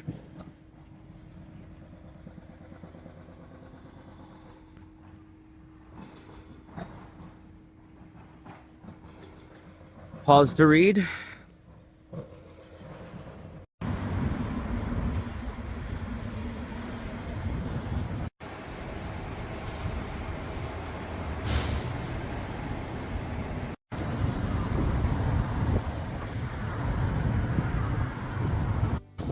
So this right here is one of the bars that me and my New Zealand buddy tried to get into, but we were a little too intoxicated, and he had his colorful pants, and it wasn't allowed in to a couple other places, but that wasn't the issue here. But I wanted to go here because it was it's the oldest pub in Glasgow, and this is where Billy Connolly got his start, so had a nice little time in there, a pint and a shot. Very tasty, very tasty. This had to be one of the coolest places I've been to in all of this trip. It's like a step back in time. It helps that the ale and the whiskey were quite tasty. I mean, we've already established it's the American ales that I don't like. Ales over here are far superior. Plus, the whiskey, come on. How do you go to Scotland and not get good whiskey? Of course, by this time, as you might suspect, with all that walking and that whiskey and pint in me, I was getting a little bit hungry. So where did I go? Shawarma King. This was voted Scotland's best kebab house for the past 3 years. And one bite, I could immediately see why. The mixed shawarma wrap with lamb and chicken pieces that I asked for hummus inside, by the way, it was easily the best thing I had the entire trip. The queue was long for a reason, and paired with a wee iron brew, I honestly don't know how you do better than this. Best thing I've had this trip. So something I've just come to the realization of, it's a bit of a mistake on my part. You know, the length of this trip and the fact that there's only like 2 or 3 days in every city, or maybe more, like 1 or 2. It's kind of the opposite of what we pride ourselves on being able to do when it comes to Americans checking out UK stuff, is lumping England, Wales, and Scotland into one. Because I was thinking about it, I was thinking when I go to Ireland later this year, the whole, excuse me. Sorry, this one was really good. But anyway, when I'm going to Ireland, my whole thought process of making that its own thing was, in my mind, I thought it deserved its own trip. But I'm quickly realizing that England, Wales, and Scotland all deserve their own trips as well. Going forward, I'm hoping that I can make time for each and every one of the countries, just give them breathing room in all of my time. Again, if these vlogs do well, that won't be a problem. So that's just a fast thought right now. Let me know what y'all think. Also, shout out to Bare Bones Chocolate, right next to Shawarma King. Best hot cocoa I have had in a minute. Also, Daniel's wife, Holly, requested that I bring back some chocolate from the UK. This is where I source it from, Holly. You're getting the good stuff. Oh, yeah. Here's the British weather. A little bit of drizzle of rain, just out of nowhere. It's almost like a Florida shower, except it's cold. Like the anti-Florida shower. But it's okay, because when a lot of y'all were saying, you know, watch out for the British weather, you know, rain all the time, I was thinking like torrential downpour. This little sprinkle, that ain't nothing. Certainly not enough to discourage me from continuing on the mural tour of Glasgow. Again, I'm gonna let these next few clips do the talking.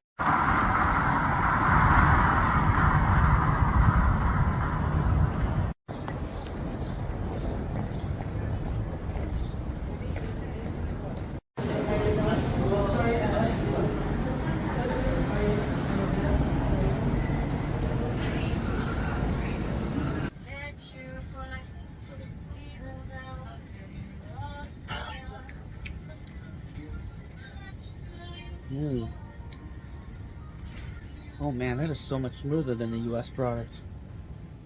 Then again, I'm not in Ireland, so maybe it's like that. Then again, Liverpool has a good Irish community. I'll find out then.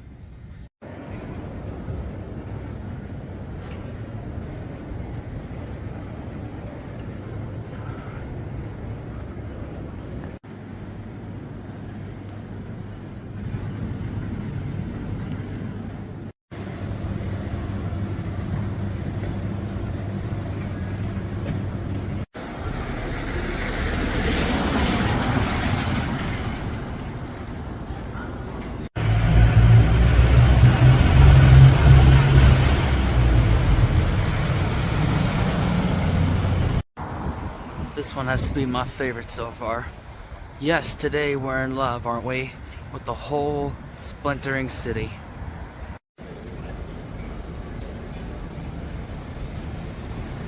Alright, that will conclude my walk of the Glasgow mural walk. I am, my feet are killing me and need to be sure my phone has some juice for tonight. That's right. I love this city. But anyway, I'm going to put a link to that Google Maps thing with all the murals on it in the description. If y'all want to go do it yourselves, along with everything else that I do throughout all the vlogs, it'll be down in the description what I've done. Holy shit. Where all these pigeons come from? Get out of here, Fred. Get out of here.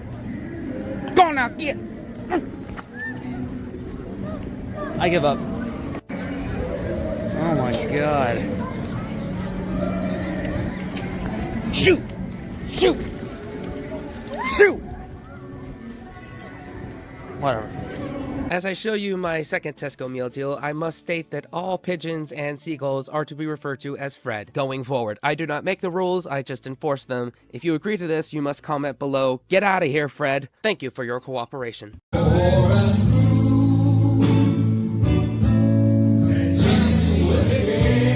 Unfortunately, I have to mute the rest of this due to copyright, but if you want to see my full rendition of Tennessee Whiskey from this karaoke night, you can go to my page, Spencer Joyce Music, and you'll find it there. As well as my new single, The First Day. You're listening to the instrumental of it right now. You can either scan the Spotify code that's on the top right of your screen and listen to it on Spotify, or click the link down in the description to find it there as well. After I did my rendition of Tennessee Whiskey, I'll just say that this night turned out to be one of the greatest nights of the entire trip. And I can't tell you everything that happened because, one, I want this channel to stay monetized, and two, that gentleman does not kiss and tell. We'll just leave it there. Well, all you need to know about karaoke last night is that it is 5:45 and I'm in the morning and I'm just now getting back to the hostel. I'm on 2 hours of sleep right now and I'm gonna sleep on a train. So I just want to share some final thoughts before we wrap up our time in Scotland. I think the Scottish people are some of the most down-to-earth, easy to talk to, funniest people I've ever met. If you are no-nonsense person, it's okay to have a point of view, but not an agenda. And that's what I strive to be. Not to have an agenda, but to have a point of view. If you don't take yourself too seriously, Scotland will be a good place for you. Like, you make a friend with a Scot, you have made a friend for life. I may not go that far because I've only seen Glasgow and then also 2 hours at Edinburgh train station, but my gut feeling is you could call at least Glasgow a new city of love. I mean, it gets a bad reputation for a lot of stuff that happened a few decades ago, but it's really not that way anymore. I felt really safe walking around the city. Let me know what y'all think. This is day 8 of the trip. I always start these ones, not even know what day it is of the trip. Heading to Glasgow Central Station. I'll hop a train from there to Newcastle. Today we're gonna go to the Beamish Museum and become acclimated with the dogs I'm gonna be looking after for the next couple days in Newcastle. For those of y'all nosy, it's currently 6:17 a.m. and I'm running on about 2 hours of sleep right now after karaoke. It was a rock and roll night, let's just put it that way. And a gentleman does not kiss and tell. So you know how there's some people that could fall asleep on trains and planes? I'm not one of those people. If you are able to do that, please let me know your secrets, put them in the comments below, because that was my hope, is that I was going to fall asleep on the train to make up for all the partying I did the night before, but I just couldn't. One, because these great views out the window here that I just cannot pass up, and two, I just can't do it. Totally worth it though. What really saved me was this Cornish pasty I got from the pasty shop here at Edinburgh train station. I can already see the comments. You should have gone to Cornwall and gotten a real one. Well, with that kind of attitude, I won't go, so be nice and be sure you got your notification bell. That way I will go down there next year, because I would go for this alone. It was like a hearty beef stew to go, and that crust was delectable. After that much needed pick-me-up alongside a Mars bar and a Coke, I hopped the train and went down to Newcastle, actually to Chesterless Street, I hope I'm pronouncing that right, and then walked through town a little bit and got to my bus station to go to the Beamish Museum. Another dreary northern day. Perfect day to go on a walking, living museum tour. So I was on the train, like right as I was coming from Newcastle to Chesterley Street, and right next to me was this lady that had a little puppy with her. That was like the most cheerful thing about her. And the other part was, I think she was on the phone with her boyfriend or husband or whatever, just chewing him out for how much of an asshole he was, how lazy he was, how he doesn't contribute around the house, and the accent that she was speaking with. I was just like, okay, look at your phone, don't engage. Because there was a time that I was a little too empathetic to people like that, and I let them tell their story, and I'm like, I need somewhere to go. I'll just learn to just not engage. A short bus ride later, and I was at Beamish, the Living Museum of the North. This open-air museum documents life in Northeast England during the 1820s, 1900s, 1940s, and 1950s. The yearly pass for an adult is just under £28, and for seniors and students, it's £21.25. $17.25 for children, and there are family packages as well, and the good thing is they are all good for 1 year. You can go as often as you like. More details in the link in the description. I'm gonna let these clips do the talking.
They're doing construction over there.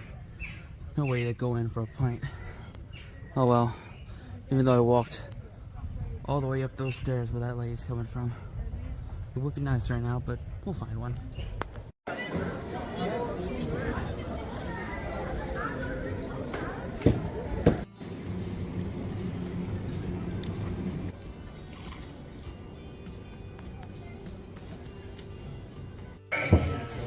That's fine, thank you.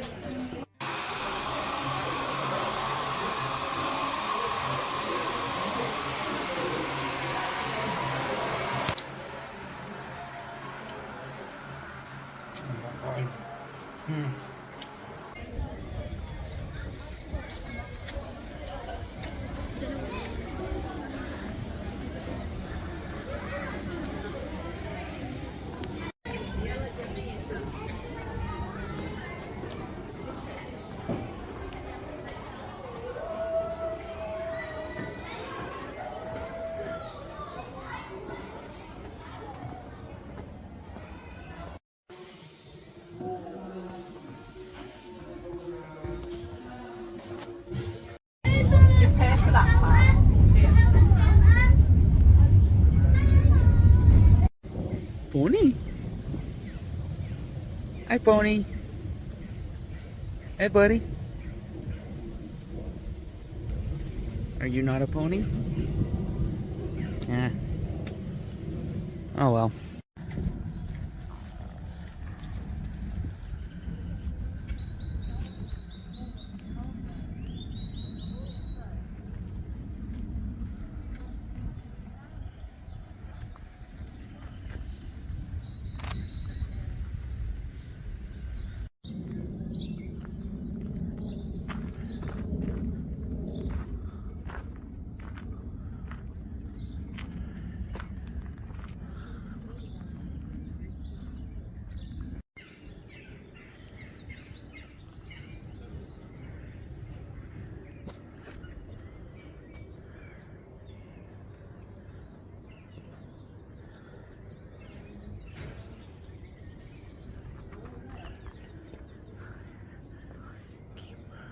Alright, y'all, finished up Beamish. It's a really cool place. Good to learn a lot of history of Northern England and the rest of the UK as well. Had a good time and waiting on the couple I'm dog sitting for to come pick me up here. I'll get acclimated with the dogs and be able to actually rest for a little bit instead of being in hostels. It'll be nice. Shortly afterwards, Dave and Sarah picked me up. We stopped off at the local store and picked up a pack of Stella and got to know each other and the dogs and had a good old night, drank the night away. Tune in tomorrow to see those dogs as well as my take on a UK home and the northern part of the Newcastle area. Welcome to day 9 of the UK trip. I'm still in Newcastle upon Tyne. Last night, after being picked up from Beamish by David and Sarah, we had a few of these Stellas and got a little crazy. I guess the tiredness just kind of caught up to me, but had the best sleep of my life. And currently watching these dogs. Look at them. That's Hunter, Buffy. These two I can't remember the name off the top of my head. I'll put it somewhere above their heads. But these are my friends for the next 2 days. And a friend of mine, Showboat, is going to be chauffeuring me around. And yeah, we'll check out some places in Newcastle over the next 2 days. In addition to showing you all the things that was shocked by coming to the UK as a US citizen in terms of homes. Hot tub time. Oh, this is doing so good on my back and my feet. This is exactly what the doctor ordered. I don't even know if y'all can hear me, but trust me, you're not going to see my naked body. I don't do that for free, by the way. You're going to have to pay a break. Pint counts 31. Cheers, you sexy sons of bitches.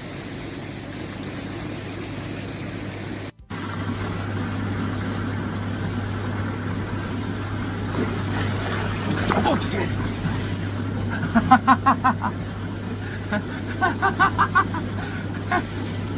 That was a fail. Alexa, play "Give Me Shelter" by the Rolling Stones.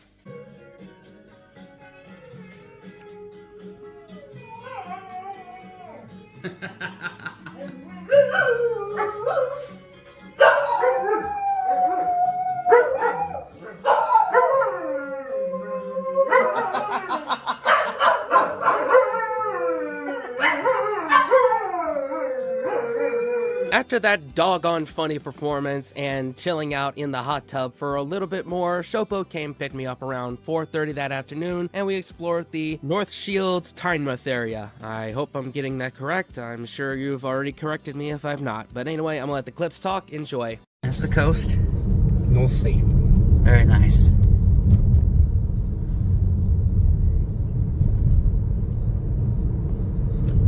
Make for some good B-roll. Those wind turbines. Yeah. I've seen so many of them in the UK. We have them in the States, but it's really the more like in California. That's where they're more prevalent. And on a humorous note, this is a known place for dogging. All right. I was going to try and mess with you. Look at that. Heck yeah.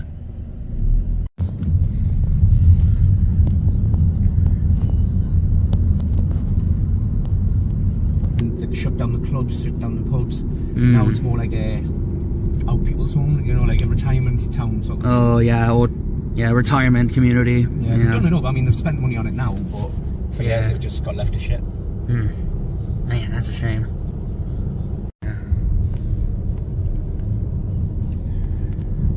See in the distance. Oh yeah. That's where we're heading. Very nice.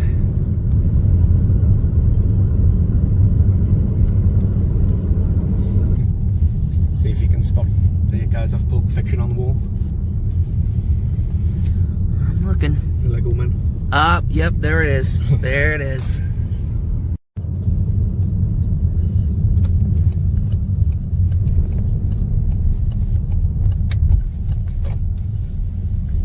Took that a bit wide, didn't they?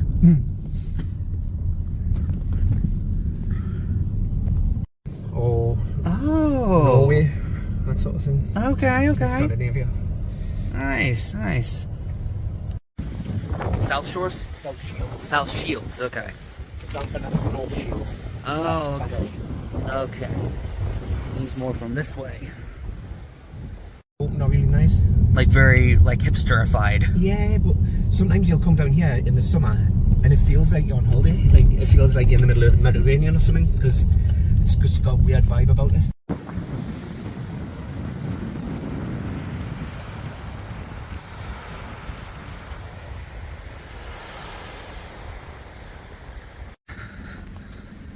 You can see that. You can see that contrast right there. It is quite a contrast. Oh, that was it. There was a black bloke did that. Oh yeah. When the Wetherspoons tried the Wetherspoons game, and he was like, "Can people stop sending us bananas? It's very racist." Yes. 1657, man.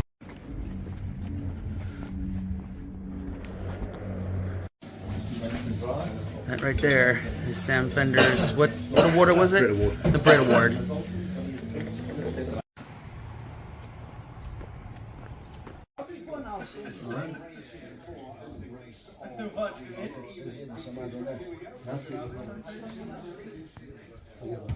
Alright y'all, I'm back from a little day trip around the north part of the Newcastle area. Shout out to Showboat for giving me a nice little tour of the area. I've been to a pub that Sam Fender's Brit Award is part of the pint there.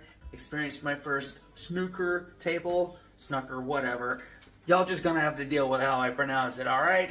By the way, y'all, I just want to let y'all know that this whole stay right here was made possible by TrustedHouseSitters.com. I'm not sponsored by them. I'm just letting y'all know what was able to make this possible. If you're a pet lover and you like traveling around the world, TrustedHouseSitters.com has a lot of great sits that you can apply for. There is an affiliate link down below if y'all want to check that out. Get 25% off of your subscription. I get a little kickback from it as well. I'll fully admit that. So if you're a traveler and a pet lover, go check out TrustedHouseSitters.com, link down below. So I decided to have a quiet night in. I'm trying out Deliveroo for the first time and also trying out Fat Hippo for the first time. It's been shown a couple times that it's apparently a great American-style burger joint in the north. I just have to see how it compares to what we do best over in my country.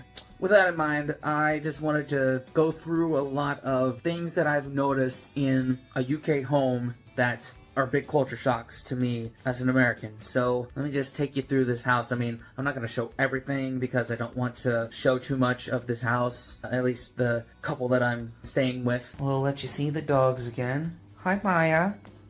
How you doing, baby? Uh-huh. Yeah.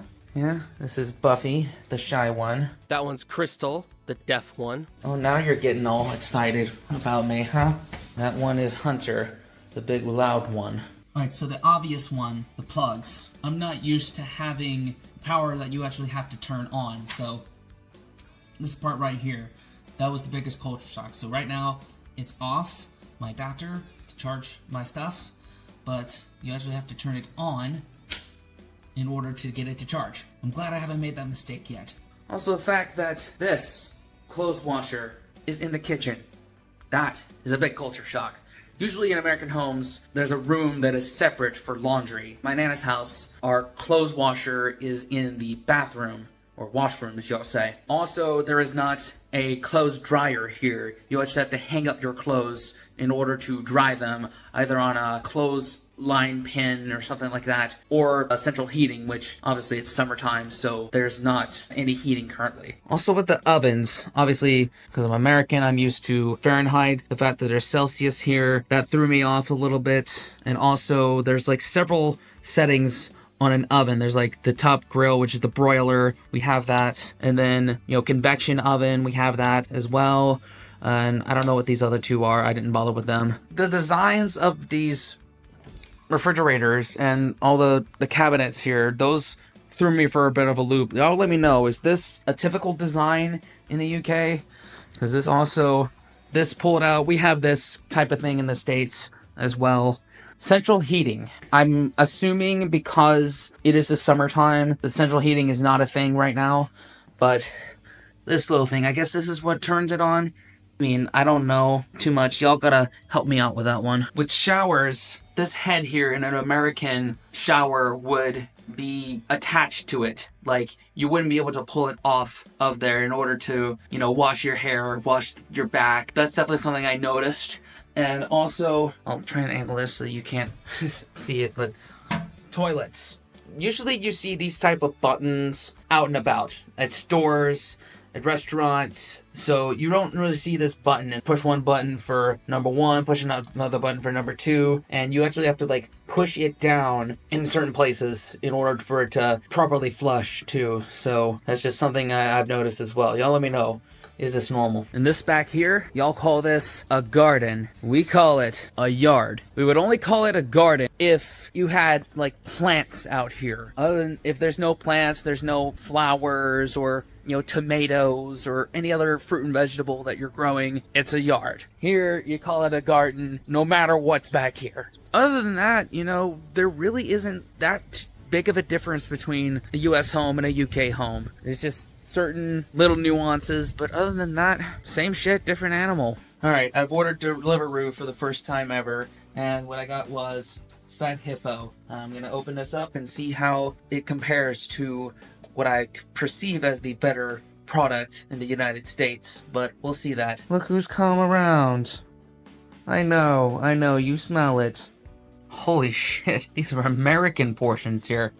Except for the actual burger. I got a Yankee burger, which is basically, you know, your standard beef patty, American cheese, ketchup, mustard, pickles. And this right here, that's a buffalo burger. I don't know what the exact name is. This is a portion of chips and purple slaw and Coca-Cola. Let's see how it stacks up.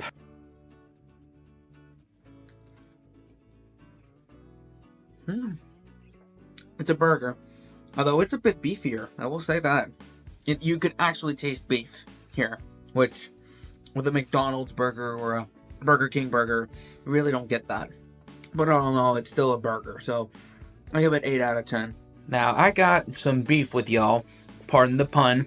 This is a chicken sandwich. It's not a burger. If you were to ask for a chicken burger in the States, what you would receive is a patty that's made up of ground up chicken or minced chicken as opposed to a piece of buttermilk chicken. But still looks good, and I'll judge it objectively, even though it's not a freaking burger.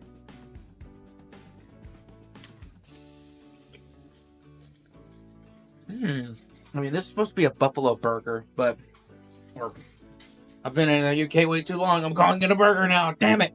I'm not really getting a lot of spice from it. I mean, not burn your damn mouth off, but it's probably the British palate. But I'd say it's solid. I'll give it 6 out of 10 just because I'm missing that, you know, red punch burn your damn mouth thing. But I'd say it's solid. The coleslaw is pretty damn good.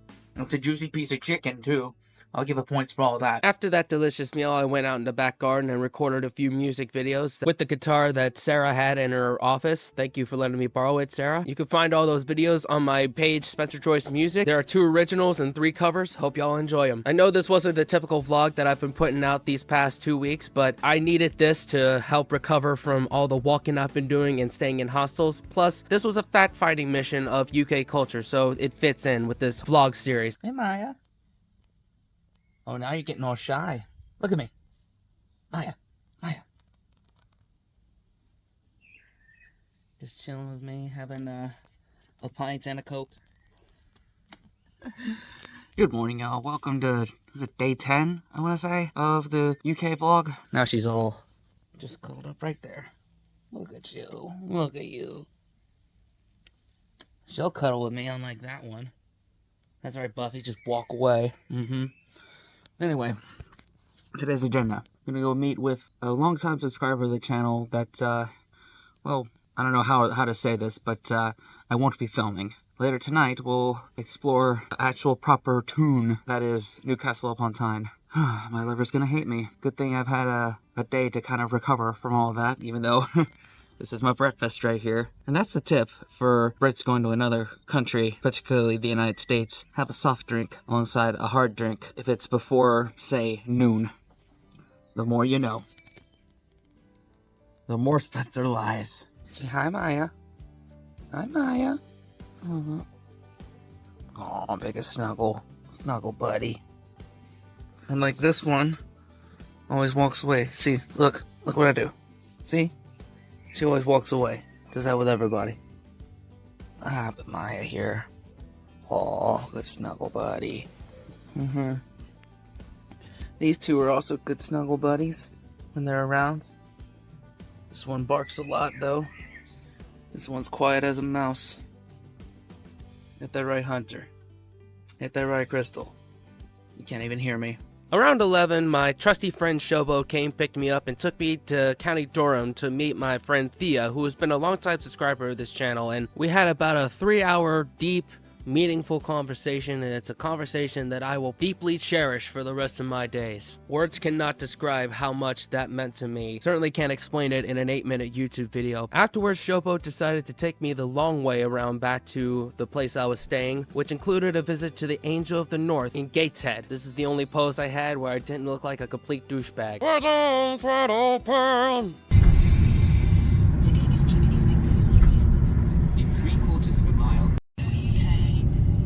Sort of like this way you need to be looking as well, bridges and stuff. Yeah.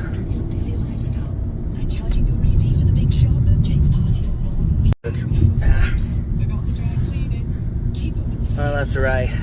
You know, go back into tune after I feed the dogs. I'll be able to see it better.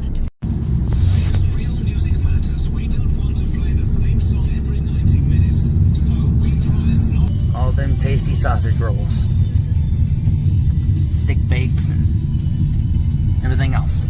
Alright y'all, welcome to the bus station to go into tune, as y'all say in Newcastle, in this area. I want to recap just what happened to me today. I went to go visit a long-time subscriber Thea, and you know, we just sat and had tea for about 2-3 hours, had very deep conversations about everything, and it was kind of moving, you know. I love hearing stories from folks that have not only been here all this time and have stories of their upbringing around here, but also, you know, how they found the channel and how it helped them through rough times. I mean, granted, you helped yourself through all those times. Give yourself credit if you're in that boat, but knowing that we helped you out through that is really heartwarming. And then also she sent me back with a big old bag of goodies, and I don't know how I'm gonna carry them through all the rest of this trip, but I guess I gotta eat my way through them. But that's cool. And then also you saw some other sites that Showboat showed me around too. Shout out to him. It's great to hear his story as well. Okay, slight change of plans. I'm not gonna walk up to the bus. I'm actually gonna call up Bolt, going to town that way. First stop is gonna be Parmorama. Y'all been saying in Newcastle that's like y'all's dish that y'all really enjoy around there, so I'm gonna give that a try. And then a nice couple that I'm staying with suggested a rock bar called Trillions, and then I found on my own a karaoke bar. So let's just say the karaoke bars have been very nice to me this whole trip, so that's what we're gonna do. Simple review of Bolt. It's basically the same as Uber and Lyft, although I think Uber has a bit more reach and accessibility. And you probably thought we were going to get out of food reviews. Nope, you're wrong. Here's Parmorama. In addition to being some of the sweetest people I've met in this entire trip, this had to be one of the best food items I've consumed this entire trip. I got the proper Parma, which is a panko breaded chicken breast topped with their bechamel sauce and melted cheese, served with fries, slaw, and garlic mayo. It was juicy, crispy, cheesy, creamy, all at the same time. Don't walk. Run to Parmorama next time you're in the Newcastle area. And the staff at Parmorama insisted I go next door and get a pint from Elderbeer. And honestly, I could have stayed here the whole entire time, but I had some places in a tune that I had to go to, namely Trillions Rock Bar. If you are a hard rock and metalhead, you will love this place. I'm pretty sure I would have enjoyed it even more if I come on a night where there was live music. Would have got my head banger on, even though I'm in my 30s and it probably would have caused some serious damage. That's the reason I sing country and not pop punk anymore. Now, it must have been kind of an off time in Newcastle because I guess university wasn't in and it was a very cold and wet day, and I guess it wasn't as poppin' as I was expecting it to be. However, it was a Thursday, so that probably had something to do with it as well. But y'all know me, that doesn't stop me from finding some trouble to get into.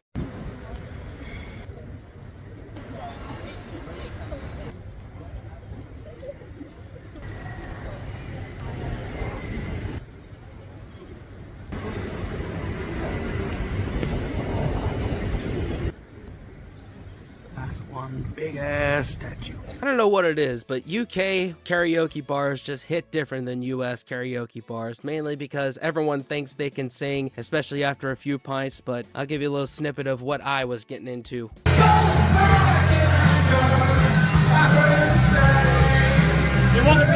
Again, I got it muted for copyright reasons. If you want to see the rest of it of what this guy did record of me, as you can hear in the unmuted part, he just held up the phone and didn't hit the record button. But anyway, of what he did record, I have posted it to my music page, Spencer Choice Music. You could go check that out, as well as a demo of a new song I'm working on called Unplugged. Y'all go let me know if I should record that. And while you're looking at all these Geordies that are having the time of their lives, y'all, this is a Thursday night in Newcastle. I need to come back on a weekend. I bet it would be 20 times more rowdy. In addition to Don't Look Back in Anger, I also did my Tennessee Whiskey, and I also did Hit Me Baby One More Time. And throughout the night, there was this one guy that was just buying me shot after shot, and I got a little messed up. I mean, I guess a lot messed up is probably the more correct term here. Y'all take a look for yourself and tell me what you think. Is it a real Brit experience if it's not 1:20 a.m. and you're sitting out with a mixed kebab, drunk as trying to sober up so you can order a Bolt and go back to your place? It has to be part of the experience here. Am I right? Please let me know. The final verdict of Newcastle is that it is a really fun area, and even on a slow night, if you can't find some trouble to get into, then that is your own damn fault. And this is going to be a common theme with the North here. Not only will the Geordies make sure you know where you're going, they will also let you know how to have a great time in this city. On my list currently, they are tied with Glasgow with the most down-to-earth fun people in the UK. And I say this, and we've got Liverpool and Manchester ahead of us. It is day 11 of this UK vlog. I don't have a hangover, but it definitely took a little more time to sleep. But anyway, right now I'm straightening up this house, getting ready to leave, and then I'm gonna catch a train over to Liverpool. Yeah, I'm gonna miss this house. I mean, I think it's pretty much an average UK home, but at the same time, it's nice not having to sleep in a hostel for a little bit and actually having some furry friends here, even the ones that won't pet you, instead of, you know, some weird characters. Not to say that I've encountered any. I've encountered some good folks, but it's a nice change of pace that I won't be able to experience until I get back. But let's just go through the day and get to Liverpool. I'm gonna miss you. I miss each and every one of you. Even this one still won't let me pet. Let me see. You gonna let me pet this time? Huh? Nope. Nope. What about now, Buffy? Huh? Still nothing. Maya? Maya? Yeah, you'll let me pet. You'll let me pet. All good. Hunter will let me pet, that's for sure. Buddy? Buddy? See? What's your problem, Buffy? Huh? Heck, even Cassie. Sorry, Crystal, so you know, let me pet. I don't know why I want to keep calling you Cassie. Probably because another dog I know is named Cassie, and you're Crystal. So you can't even hear me.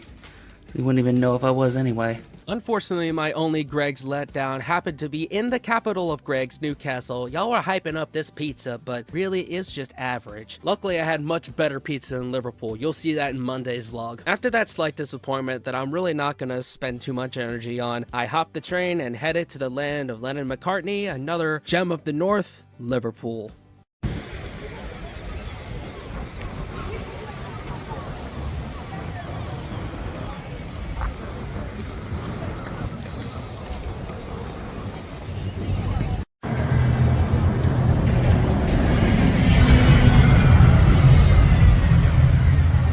So I've checked into my hostel and just going a little walking around the city until my buddy Steven is gonna pick me up and show me a lot of Beatles sites. Again, nobody warned me that Taylor Swift was in town.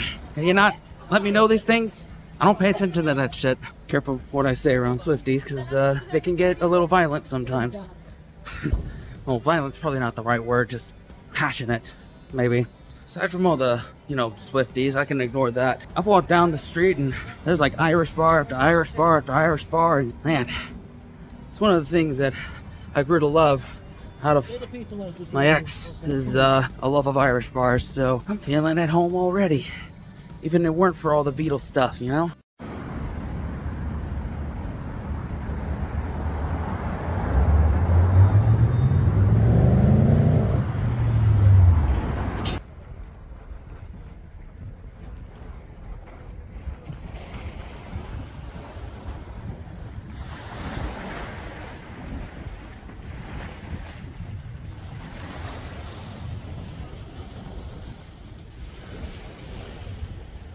Just have some real talk here. Liverpool was on my list before Embrace the Suck 21 was even an idea. It comes from two things. One, it's one of the few positive memories I have of my dad. That's a whole other thing I probably won't talk about on here, but one of the best things he ever gave to me was this disc that you put in a computer and it popped out all of the Beatles catalog. And I fell in love with that, and also the first 2 CDs that I ever bought with my own money. I scrounged up all the allowance I had at age like 12 or 13, and there were 2 CDs that I bought. It was The Ultimate Hits by Garth Brooks and The Beatles 1. And no disrespect to Daniel, but getting him to do anything Beatle related is like pulling teeth, because he's the type that if you say that something is the greatest of all time, he immediately just doesn't want to check it out anymore because he can't form his own opinion about it. And no disrespect to that, you know, it's stuff with a lot of other things too, like Led Zeppelin. I mean, the fact that he was willing to do a reaction to Now and Then when it came out, like, he understood the significance of that, so he knew that was great for the channel. And me knowing that was kind of like the cliffhanger of the Beatles story, to be able to experience that with him and with all of y'all meant the world to me. So, like, Liverpool, like I said, it was on my list before ETS 21 was even an idea. This was a big bucket list item for me, and I'm glad that because of all of y'all that I've been able to check it off of my bucket list. And not only is it the Beatles, but it's also, you know, the maritime history here and the Irish culture. I'm feeling home. I really do. I've only been here a couple hours, but it's just the vibe I'm getting. It's just the people I've talked to already are just super friendly, and already I've got someone that's gonna show me around, like, just friendly like that. I mean, this might be the leading candidate for places I would move if I did move to the UK, which, don't quote me on that. Let's not get too far ahead of ourselves, but I think I'm gonna enjoy myself here in Liverpool. I wish I had more than 2 days here, really 1.5, because tomorrow morning I'm gonna go off to Bolton and do all the Fred Dibnah stuff with buddy Adcrow from TikTok. So I've been looking forward to this for a very long time, and I'm glad I've been able to make it happen. After hanging out at the docks a little bit more, I headed back up to the hostel and met Steven, and the next few clips are basically a Beatlemaniac's dream coming true. I'll let them speak for themselves. There it is. Paul McCartney's signature. Penny Lane is in my ear. They all sang out and hung out. Yeah. Penny Lane Bar. That's the old. That's the main. Well, I don't think that was a bus thing there. James Corden and Paul McCartney stood in that bus shelter over there. Nice. It's changed now. Yeah. Now, but that's where they stood. Yep, I recognize that. Yeah.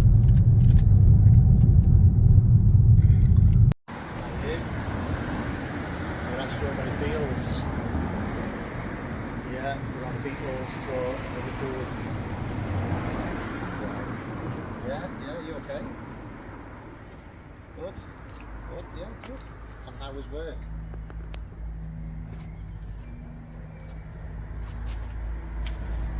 Let me take you down, 'cause I'm going to Strawberry Fields. Alright. Proud home of the McCartney family. Man. There it is, y'all. John Lennon's house. Having a little bit of work done at the moment, but let me see if I can get an angle there. Make it out here. Jogging just like they are. Is that it? No, that's not it. That's someone else.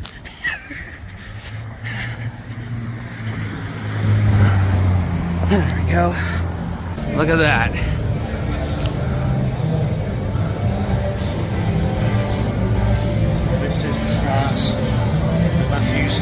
Okay, okay. It's bar, bar, bar, bar. Yeah. It's still early, yeah. Later on, Yeah, yeah. it'll be absolutely rammed. I believe that 100%. All right, all right.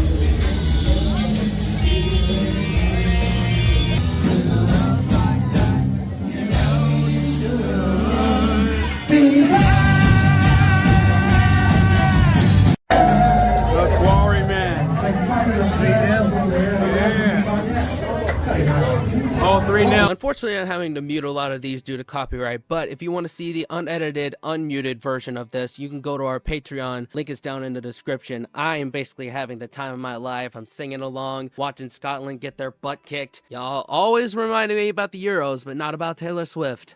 Fail. Anyway, big shout out to Steven for giving me the grand tour of all Beatle related things in Liverpool, and also for putting up with my bullshit, kind of like this.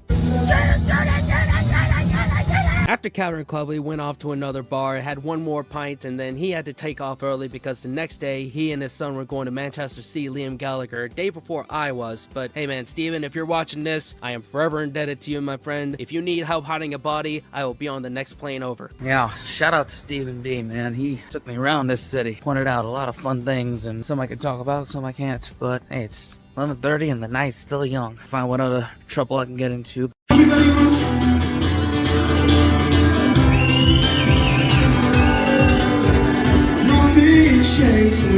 Alright, strike what I said earlier. I'm gonna be a good boy and get a nice takeaway and then call it a night, because I don't want to have happen what happened with the whole Inverness thing. I want to actually get up and be able to get to the train station in time this time. So, we're gonna end it there. Welcome to day 12 of the UK vlog trip. Today, splitting our time between Bolton and Liverpool. Going up to meet my buddy Ad Crow and his husband. Basically gonna see all the sights that the legendary steeplejack Fred Dibnah made famous. Come back to Liverpool for some nightlife. I decided last night to be a not as bad boy. I still got a little bit of drink on, but decided I didn't want what happened with the whole Inverness thing to happen today, because Fred Dibnah has been good to us, or Zach Crow's been good to us too, so I gotta be a little bit responsible. Look Mom, I made it to the train. I didn't party too hard last night and I actually caught my train. Look at me. We're making progress here. As we look at some cool artwork here from the Bolton train station, I will say, before going to Bolton, you should at least know who Fred Dibnah is. You don't need to do 2.5 years of reactions like me and Daniel did, but if you're not looking at that chimney and not thinking about a short, black cap, glasses, northerner with a few pints in him climbing that thing to knock it down, what are you even doing with your life? Before we did a proper exploration of the Bolton area, I was getting pretty hungry and I purposely didn't eat any breakfast because Ad Crow knew exactly where to take me to get... So good. Yeah. And I apparently, when we did try to make a full English, this had... It didn't have the scaffolding on it. Yeah, and people were commenting like, how did you get that? Some Irish shop. Didn't know. Some Irish shop in Annapolis, Maryland. That's where. Chimney's there. Old chimney. Dibnah's playground. Oh yeah, just came out of that train station. The Red Rose of Lancashire, is that what it is? That's the one. That's it. At certain points they have it fully going and the steam going around the wheel and everything. Wow.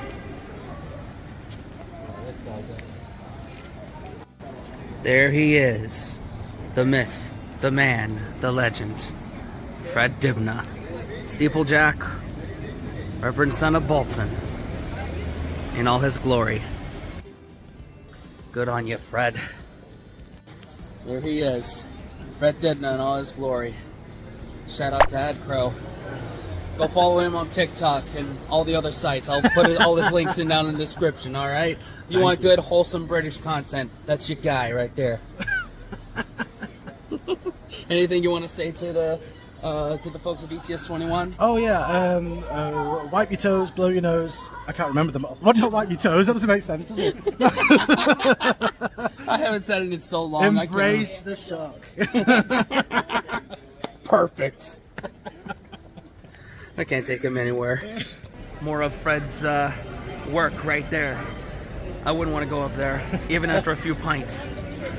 And as per tradition of any American stumbling through the UK, you stumble upon a pub that's 3 times as old as your own country. The oldest cider house in the world. 4th oldest pub in England. Did I say it right? Close enough. Cider house. You'll be better after a few pints. All right.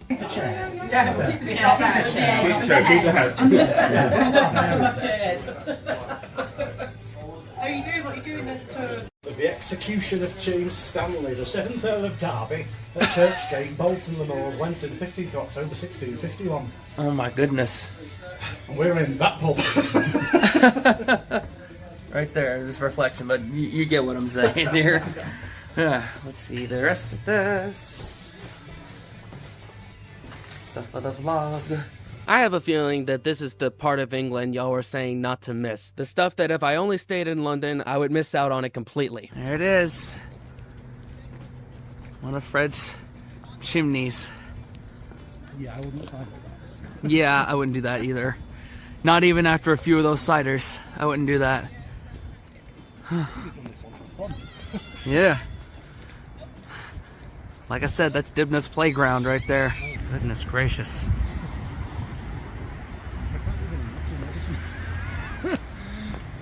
If there was a ladder, I might get as far and then I would freak out and need to come back down.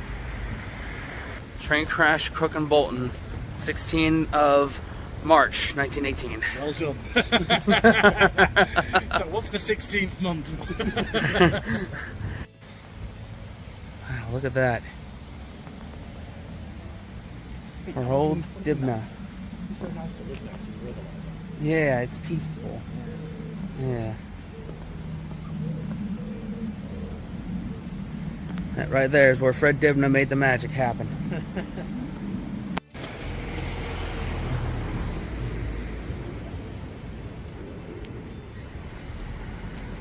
Home of Dr. Fred Dibnah, NBE, Steeplejack. Demolition expert, Reverend Son of Bolton.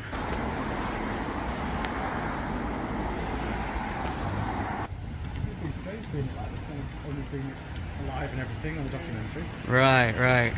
Look at beer sponges. Lots of drills. Sounds like my kind of party.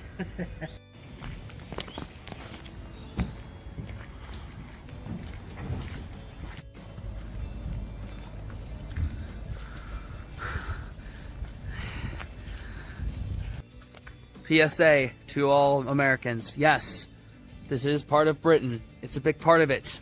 But it's not all of it. Go explore more of it.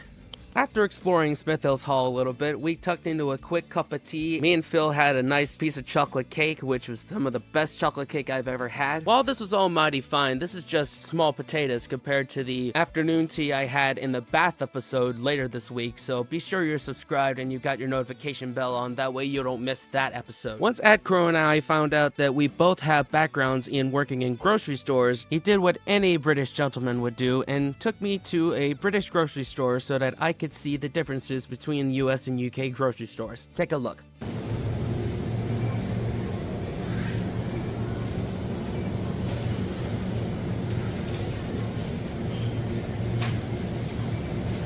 So this is the American section of a British supermarket. What the heck is all of this?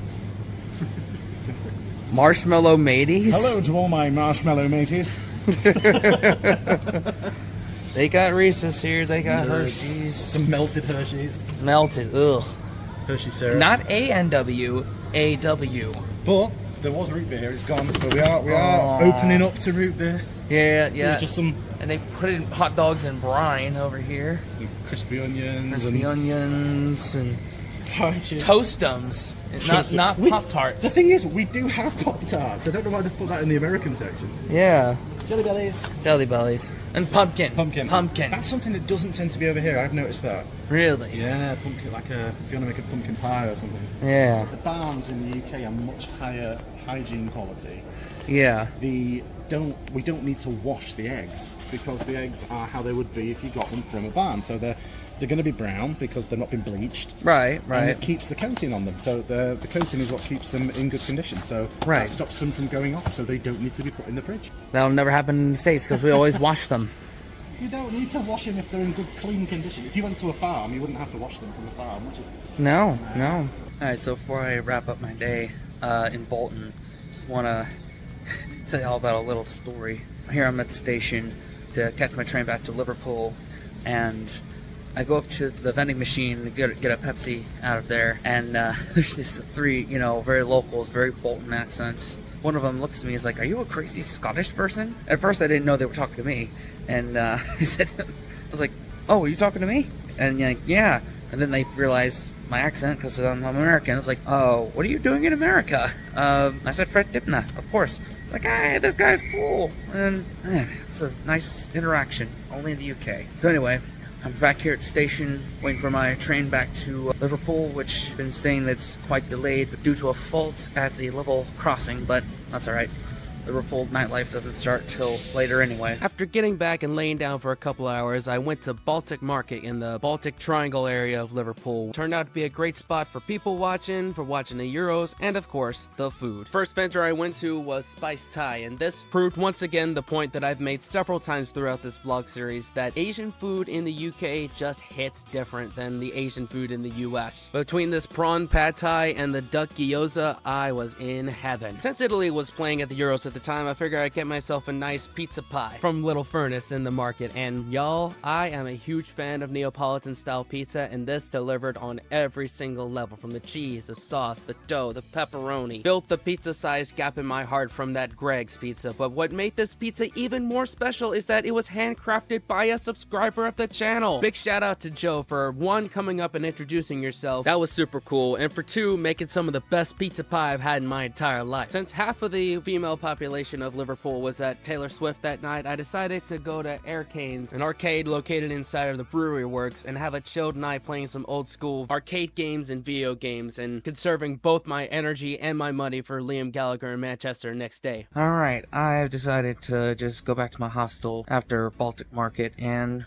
call it a night. 12:35, and I'm still awake for a couple reasons. 1, I want to save some money for Liam Gallagher tomorrow. 2, I don't know, just walking around after I did that arcade, I'm just realizing that I'm too old for the weekenders, like amateur hour. I walk through, Matthew Street where Cavern Club is, where all those bars are, and I'm just like, this is not the crowd that I want to be associated with. I mean, I've had plenty of nights this week, well, throughout this trip, I should say, that have ended up with bad hangovers, having to sneak out of a stranger's house, so not all of them have to end like that.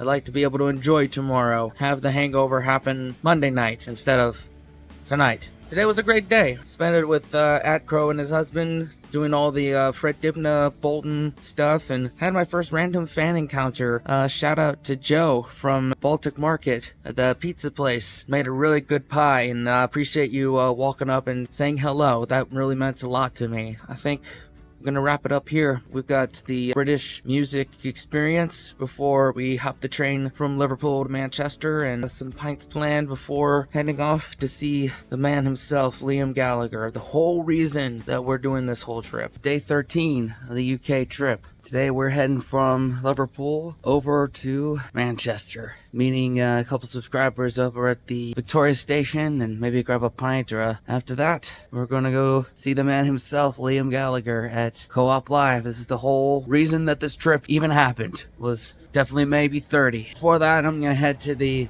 British music experience and experience that before hopping on a train from Liverpool to Manchester. So Here it is. I'm excited, man. Really. Before we get too far, someone please confirm, is the northern slang for this sandwich a bap or a barm? Please let me know if I'm right or wrong. In the meantime, let's talk about the British music experience right by the water in Liverpool. As a huge music enthusiast, this was some of the best 17 pounds I ever spent. Obviously, they told me not to film in there, which is a good thing, but they did allow me to take pictures in there, so feel free to pause this video at any time and view the many pictures that I took during this exhibit. And I'm glad that they didn't allow me to film in there because it goes along with my presentation style of vlogs, which is to present the information to you and leave it up to you to do the adult thing and go see it for yourself and form your own opinion about this stuff instead of relying on what I think about the whole thing. That's a very un-rock and roll way of going about it, letting someone else tell you how to think about something instead of forming your own opinion about it. I remember the Beamish episode, the big criticism I got was I was presenting the clips, but I wasn't saying anything about how I felt about them or any information. That's not my job. And all the rock legends that I'm checking out that encourage independent thought would be so disappointed in you. It's like, what did they even go through all that stuff for in the first place? Besides, why are you being so nosy? Why is it impossible as a content creator to not leave some things to the imagination? At least buy me dinner first before you start asking questions like that. That's all I'm saying. I really say all this because I love y'all and I want you to be the best version of you can be, and not thinking for yourself isn't it. Anyway, enough about that. How about my first Scotch egg? I'm a firm believer that these delicacies can be enjoyed anytime, anywhere, at any temperature, just like those sausage rolls from Borough Market. It's not really fair to criticize Liverpool for this because kind of y'all's fault for not telling me that Taylor Swift was coming to Liverpool when I was coming to Liverpool. I put it up in Patreon and nobody gave me any warning of it. Part of the reason I decided to call it early last night, not really go out and do a lot of stuff, was because if I heard one more shitty cover band on Matthew Street play Love Story again, I was gonna lose my shit. I need Liam Gallagher. Bad, y'all. I'm hurting. Really learning this old British thing. Had another train cancellation due to fault of the train. And I'm catching the next one at 14:28. And that's what I told my buddy that I'm meeting. Well, both of them I'm meeting at Manchester, Victoria. So half two. Yeah.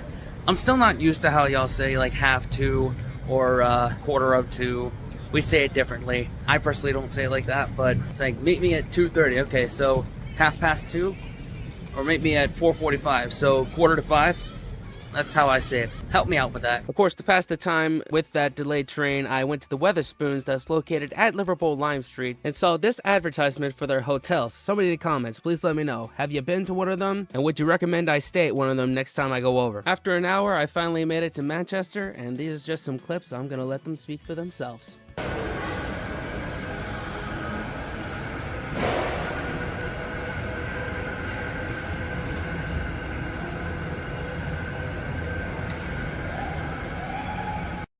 Yeah, no, that was the arena of this. By the way, if y'all don't want to be in it, just let me know. I could blur y'all's faces and stuff. I'm not bothered about being in it. I just don't want to put my ugly ass face in front of that of you. I don't know what you're talking about. It's about 400 or 500 years old, I think. Wow. Older than my own country. Painted to look like to match Shakespeare down the collar. Yeah. Very Shakespearean. Well, the Shakespeare pub. You want to get one here? Sure, yeah. Wow, oldest one in Manchester. Man, look at this place. It's an actual living room in a pub. Okay, this is my collection. This is a shop that sells them, and this is the actual size of what they are. Oh, if wow. You have the room. You Yeah, can make yeah. Stuff like this. Yeah. And then that part of the railway closed down, and it's now Oh, it's a venue. Yeah, G-Max. Yeah. 97 Oasis. Probably one of the best things we've checked out on the channel. Big shout out to both Chris and Laz for giving me a nice walking tour of Manchester on the way to my hostel and just making sure I got there all right. This just goes to prove that Northerners are the type that'll give you the shirt off of their backs. Really, they do it better up in the north. Also, big shout out to YHA Hostel in Manchester for having the most picturesque setting for a hostel that you could ever ask for. Besides being a great hostel, this was just great to walk to and from when getting your day started or ended. Heading off to Etihad campus. Actually, Co-op Live. Had a good day with buddies Chris and Laz. Had a few pints, had a few other things. I'm heading off to Liam Gallagher now. Come on, let's go. I think everybody's on here for the same place. Liam Gallagher. Liam. It's already started. This was my first experience on the Manchester tram. All Mancunians that are watching this, please comment below. What's your favorite stop on the tram, and what is your not so favorite stop on the tram? I've heard good and bad things from a lot of the stops on here, but I want to hear from y'all directly.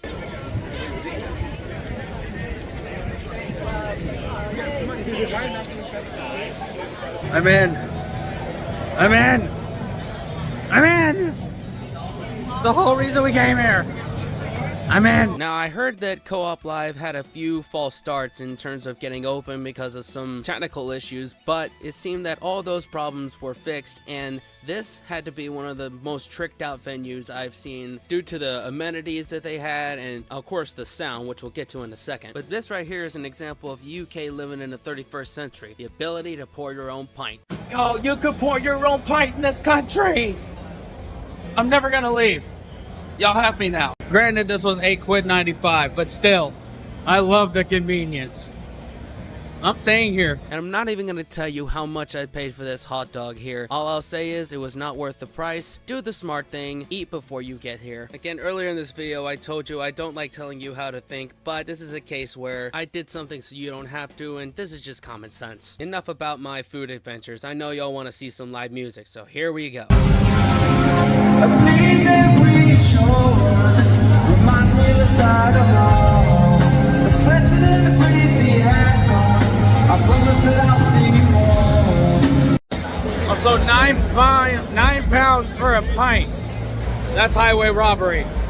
Shout out to both Chris and Laz for getting me a little toasted beforehand. Saved me a little bit of money. Y'all the best crowd ever. Don't y'all forget that.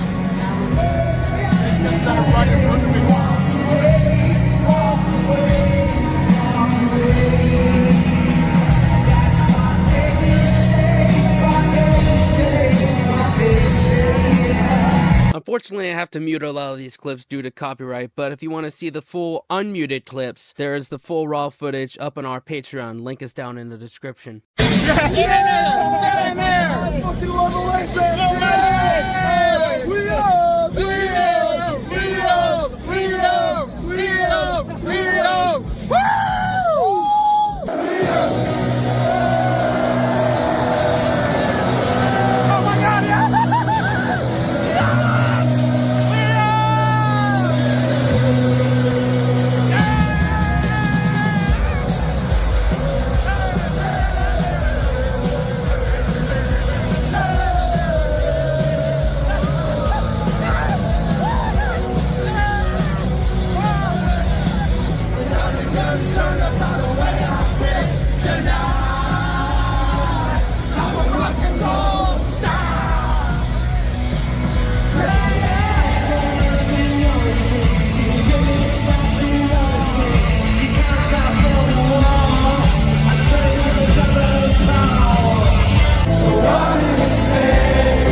Damn. That might be one of the best gigs I've ever been to.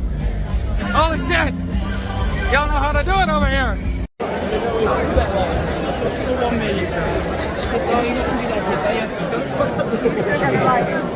Maybe you're the same as me. We'll see things I'll never see.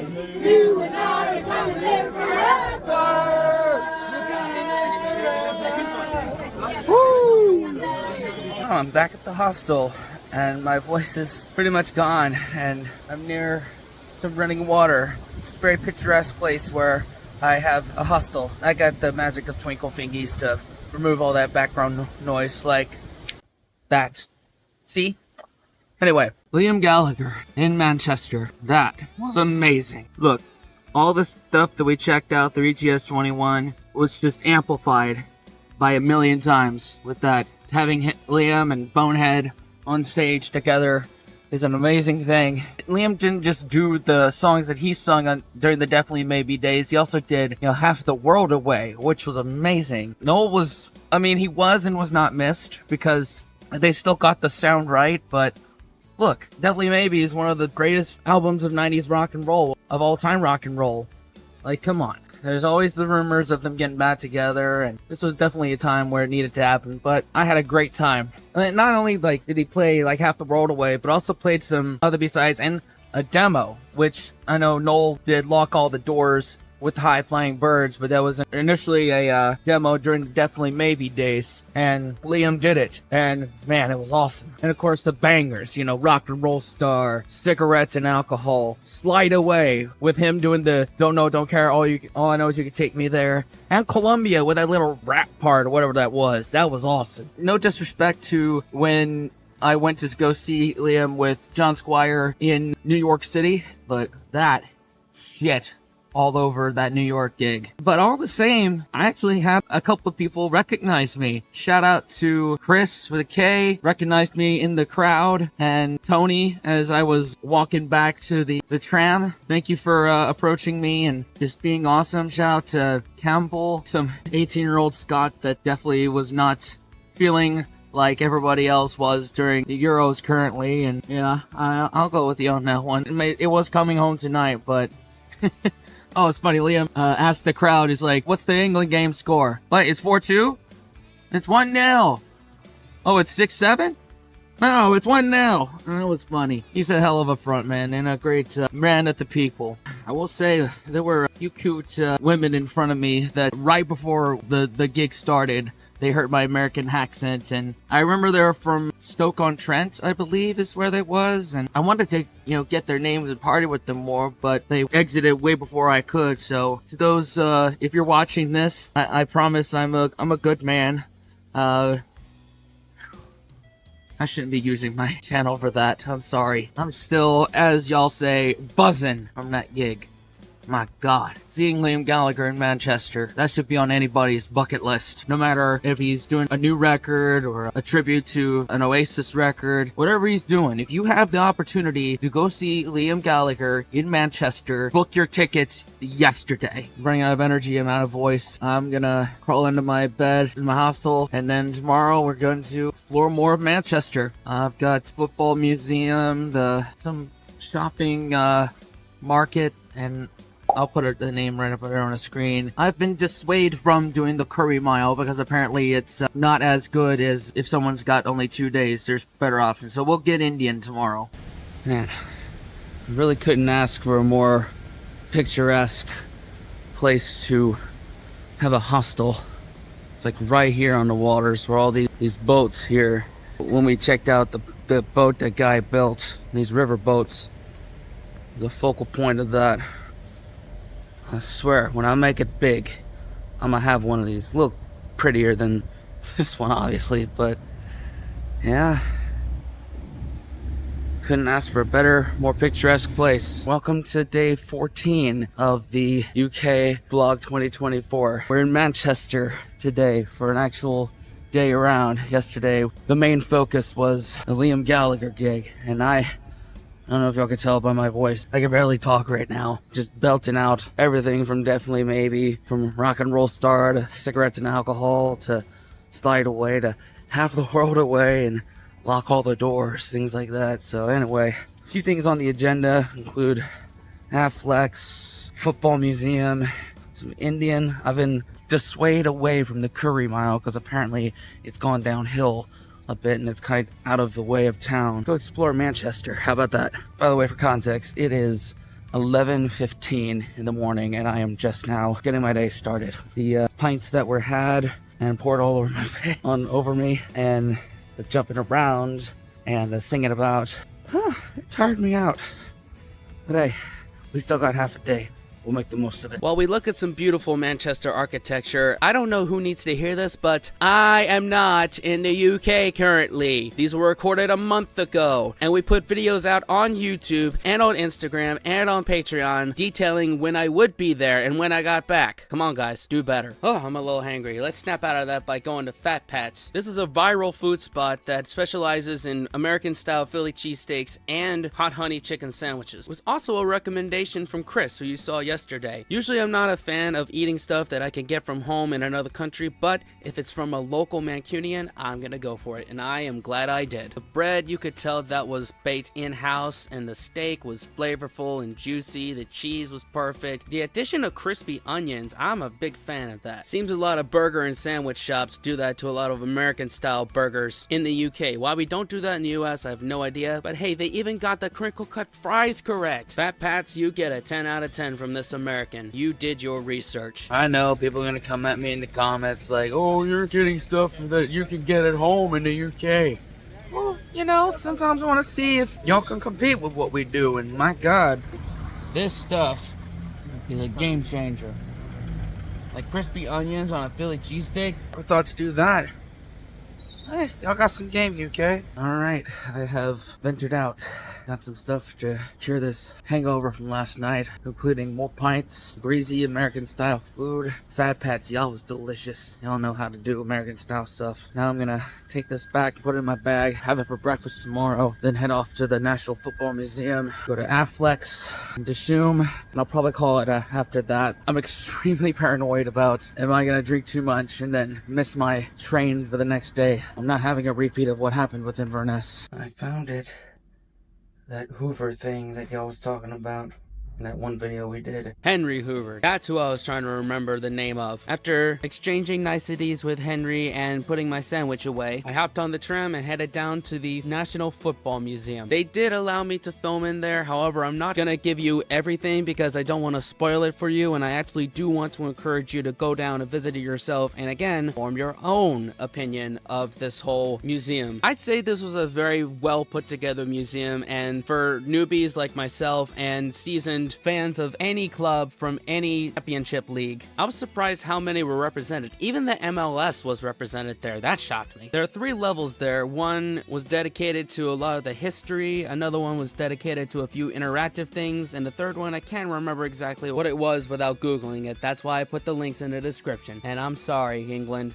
It was never coming home. I'm not sure if this is exclusive to the National Football Museum, but this 9-minute doc about what football is like, a beautiful game, recommended to anybody that's either a long-time football fan or is just getting into it, just trying to understand the game. Ladies and gentlemen, I present to you me as a football commentator. Hello, welcome to this special National Football Museum edition of Match of the Day. We've got a treat in store for you today, a classic match with a very special commentary. And this is who we had in the studio. Hello there. It was a commentary I'll never forget. Let's see what you think. Thanks, Gary, and welcome to the Carroll Road for this first division match between Norwich City and Liverpool. We pick up the action at 3-2 to Liverpool.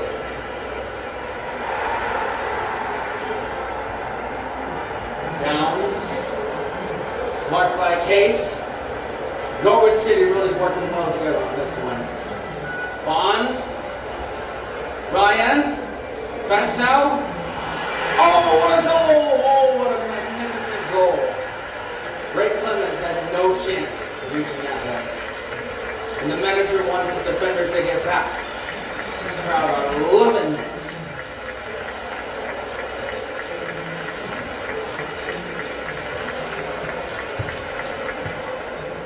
Really sweet turn by the tall man, curling up away from the keeper's right hand to make it 3-3.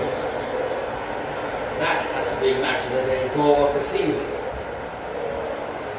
Time to head back to the studio. So Gary, how did I do?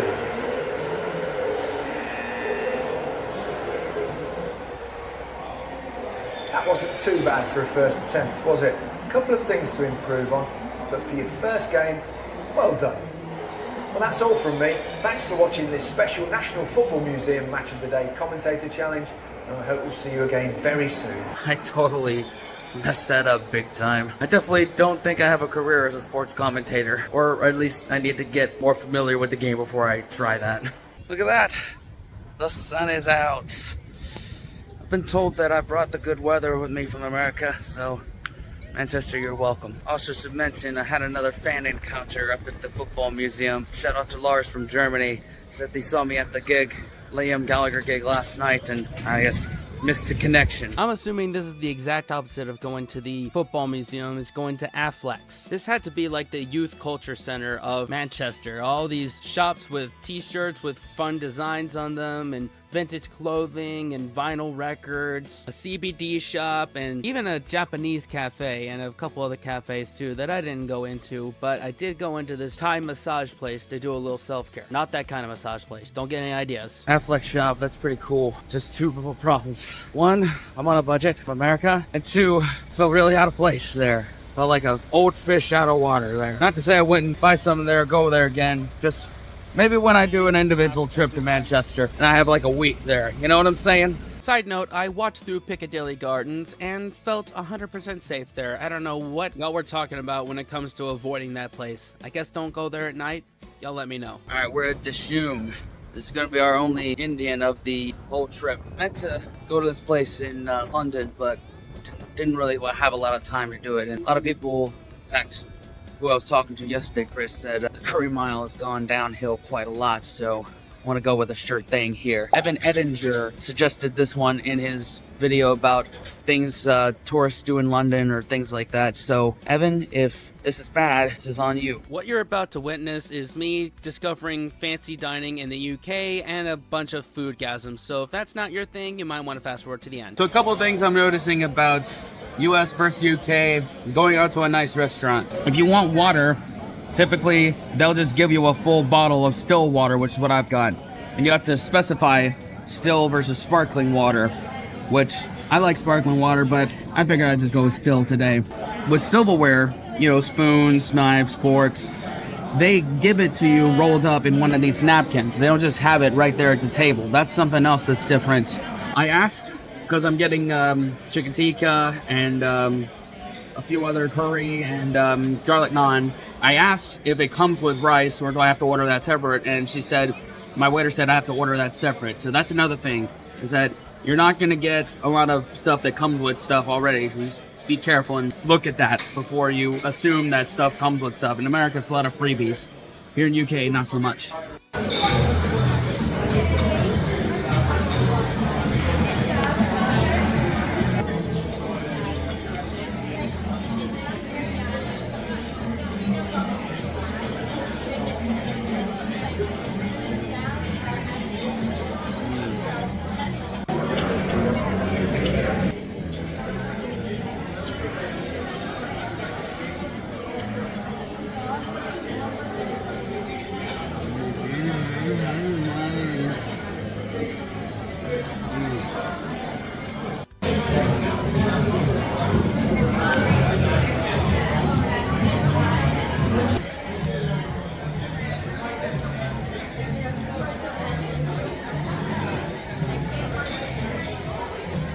Holy shit, I'm stuffed. Oh, food-wise, that's the highlight of this whole trip. Oh my god. I knew I had to get good Indian, and I found it. I found great Indian. Damn. Why can't we have good Indian in the States? Someone please tell me. Then again, I've heard there's not good Mexican here, so kind of evens out. By the way, it better have been good. It was, you know, 78 pounds. That's what I spent, just under 78. Thanks for watching these videos. Thanks for sitting through all those ads and all Patreon and all the donations. Really appreciate that. Love y'all. Y'all are the best. So, did you know that if you and your buddy are doing a high five, if you look at each other's elbow, you will make contact every single time? Yeah, just look at my elbow. See? Do it multiple times. There you go. See? That's great, yeah. See, look at that. One more. There you go.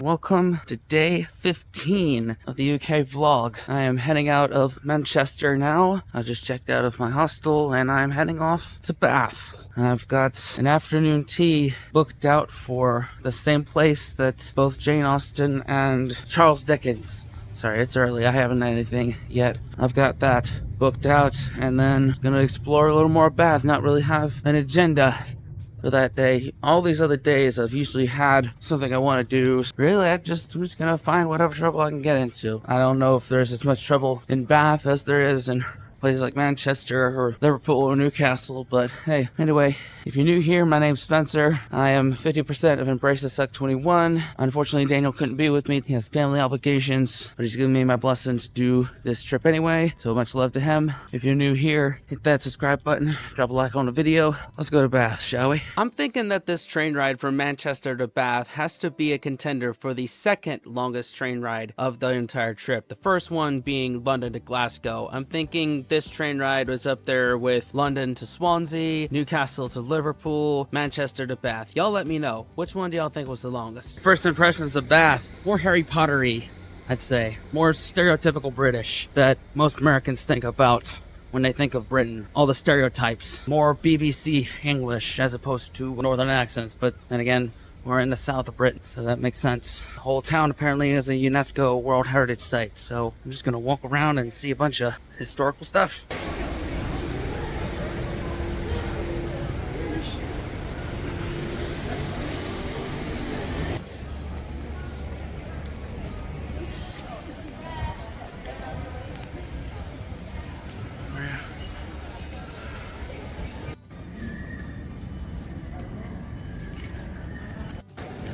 Here's where my afternoon tea is happening, and yet I'm a couple hours early. Yeah, a lot of these shots are just gonna be me pointing out all the architecture here. This is definitely winning the award of most beautiful place I've visited during this trip. Man, this is some Bridgerton shit right here. I haven't even watched that show.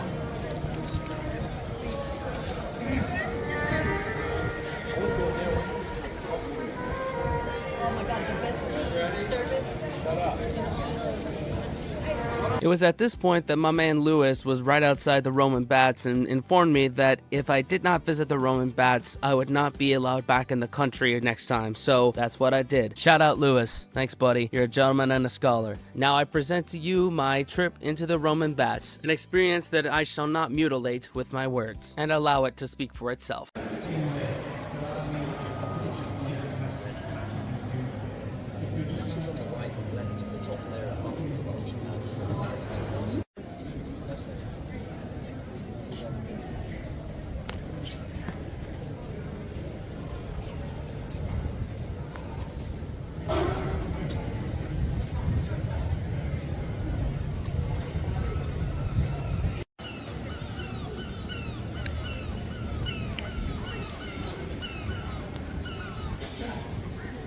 Roman visitors would have been amazed by this high scene. 46 degrees Celsius, y'all.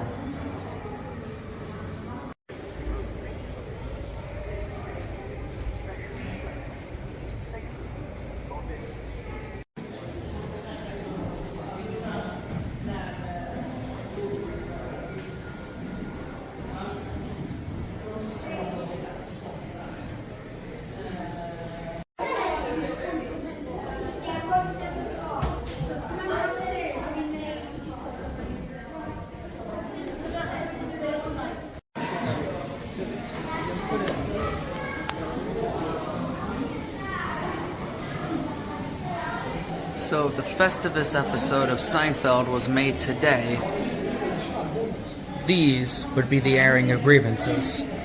And Frank Costanza would be throwing all the grievances into the water. I got a lot of problems with you people, and now you're gonna hear about them to the gods. You know, to dip my toes into that, but it's a UNESCO site, so I can't. Luckily, I booked a spa for tonight, so I'll be alright.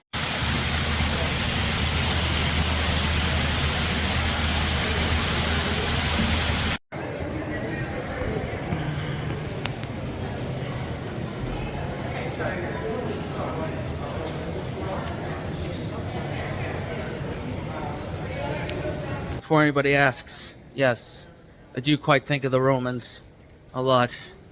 Can't remember if it's the Holy Roman Empire or the Roman Empire, but yes. In all seriousness, this is really cool, really hearing all the history of this place. Little facts every now and then. I wish I could remember each and every single one of them, but it's really humbling is what it is. Just a quick reminder that my story is not significant. I'm just standing on the shoulders of giants here.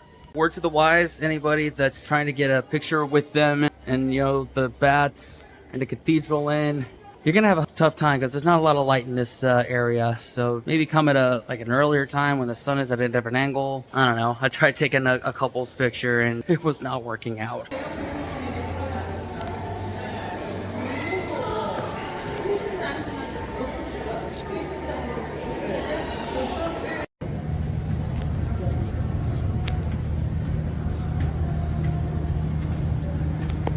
And these are quite some claims here that this bath water can cure pretty much anything. Well, I'll be the judge of that. Bottoms up.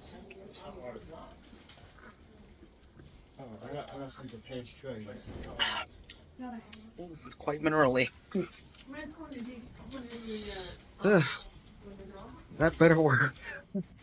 Considering healthcare in my country, I'll do anything. By the way, I'll get out of people's way here. First time at a Marks and Spencer. I haven't really been doing any first time at a certain store this year, because pretty much the same. And Marks and Spencer's, I'd say it's basically Target. And I think obviously didn't film in there because why would I? Store's a store's a store.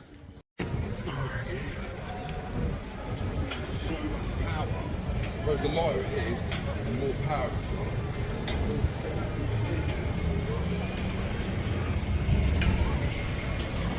Another thing about just walking around this country, I'm a few stops from my hostel and I'm just passing by this big old cathedral, probably older than my entire country. Just a normal thing in this country.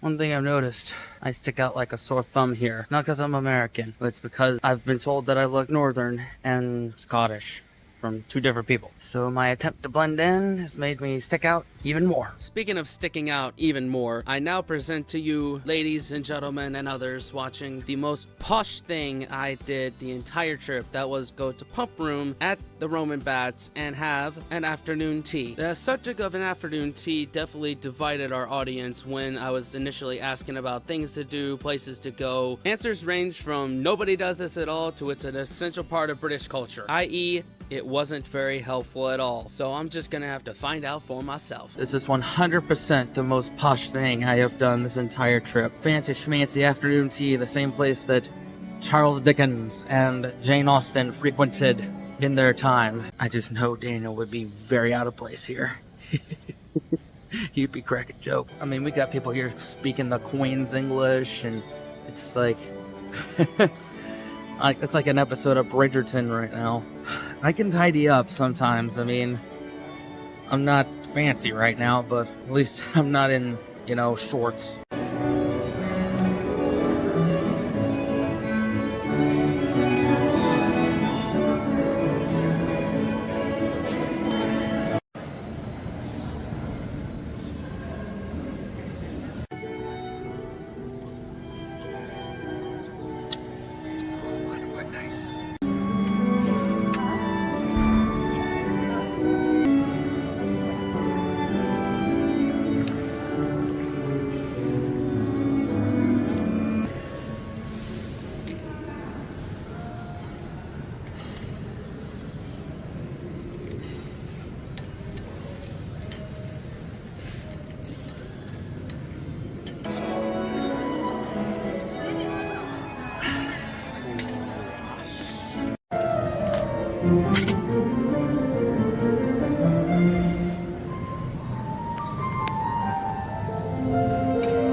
That was quite a nice experience, the afternoon tea thing. I mean, I enjoyed myself, but I don't know.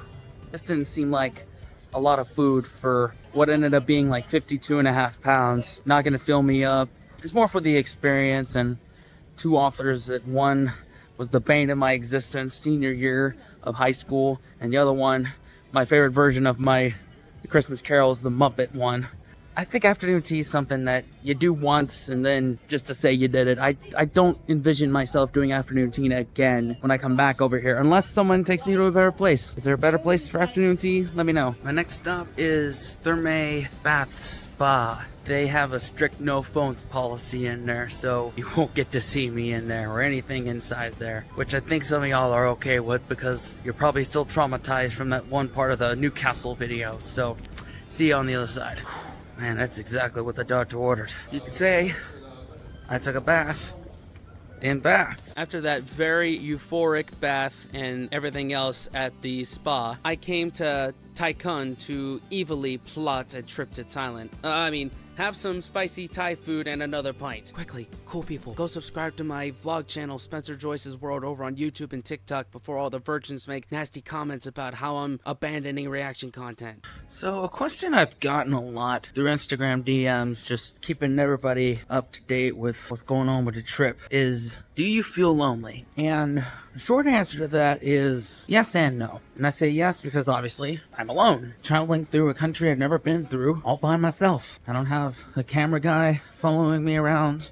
I don't have a partner to travel with, whether through friendship or romantic or business. There have been a couple times where I have felt lonely, but at the same time, no. And there's two parts to that. One, obviously, all y'all who's been watching, and through the Instagram DMs and through people that I've known from the channel for quite some time, and I've been able to literally meet up with them. And two, and this is the bigger one, I am very comfortable with who I am. I know who I am. I'm not trying to be anybody other than me. And I'm comfortable with myself. Granted, there's still some demons to sort out, but for the most part, I feel comfortable with myself. I know at the end of the day, I am all I'm gonna have left. That's why I'm so grateful for Daniel and Nana and everyone else who just giving me the blessing to come do this on my own. I'm at a point in my life where the people who I love are just not in a place that they can just get up and go like I can. I mean, like Nana, she also has traveled quite a bit through Europe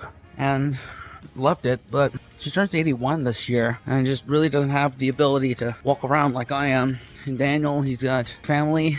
His son is just not at the point where he could just up and leave like I can. And my mom and my brother and friends in my life not capable of traveling. There's a couple of reasons that factor into that, but I know that if I want to do something, I want to explore something, or even just, go down to the corner store and go get a beer or ice cream or something, I gotta go do it on my own. I don't have a lot of patience. If I want to make something happen, I'll make it happen. I'm not gonna wait on anybody. It's a bit long-winded, but hopefully that answers your question. But anyway, I'm gonna head back to my hostel to Buckmore Park tomorrow. Day 16, the final day of the UK vlog. Today's only gonna have one little thing. Going over to Chatham and gonna go visit Buckmore Park, place where F1 greats like Lewis Hamilton, Jenson Button, Lando Norris all cut their teeth. It's not gonna be much going on in this vlog, so probably might just lump it in with my journey home, but man, I don't want my time in this country to end. I'm having so much fun around here.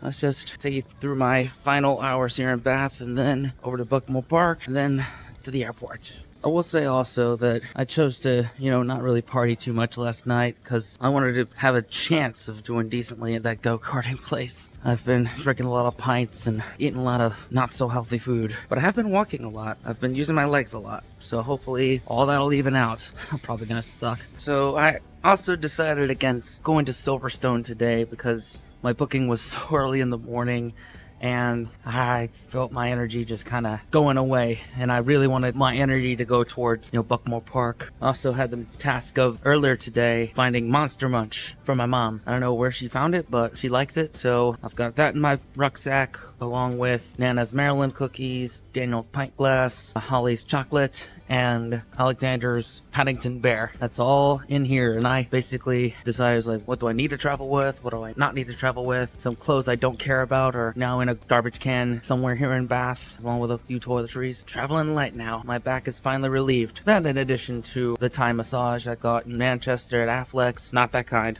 Don't get started with me. And also the spa bath that I went to. That's some good self-care. Plus all the cheap pints at Wetherspoons. UK, you've turned me on to self-care. The many things I love about this country. There's a Starbucks right there. But they sell cider. This is amazing. Only one though. We are doing some go-karting later. Not gonna get wasted before that. They're not gonna let me do it. Usually during this time, I dub over and tell you what I was thinking during that time, but I've realized that I really haven't done that for any train clips throughout this entire series. So finally, I'm gonna let the train clips speak for themselves. Plus, it's a little early to get sentimental in the video, huh?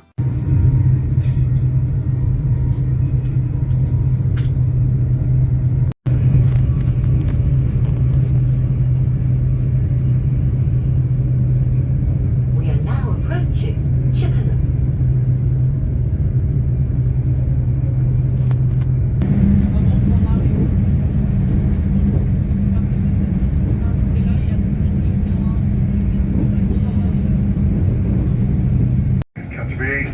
Beesport, Addisham, Elsham, Snowdown, Sheffield, Curzon. Now, I have gone through like 4 changes of trains.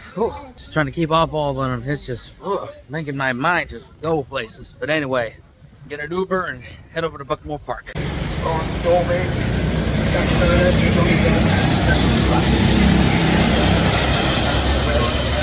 So obviously, I am super early right now, and I am just waiting for my turn. It is, what time is it now? 4:42. I have an hour until I'm supposed to meet up for the safety meeting, which that's another stark difference between US and UK karting tracks. Especially like I've been places like Trackhouse Motorplex and Morrisville, North Carolina, and a couple other places. The safety meeting is probably a lot longer, and there's a longer waiver you gotta sign in order to come do these karts. So that's another big difference. But hey, if this place is good enough for people like Lewis Hamilton, Jenson Button, and Lando Norris, it's good enough for me. Unfortunately, I didn't have any NASCAR stuff to contrast with all the people in F1 get-ups right now. Plus, that Paperboy hat definitely made me stick out like a sore thumb. Thanks for the heads up, guys.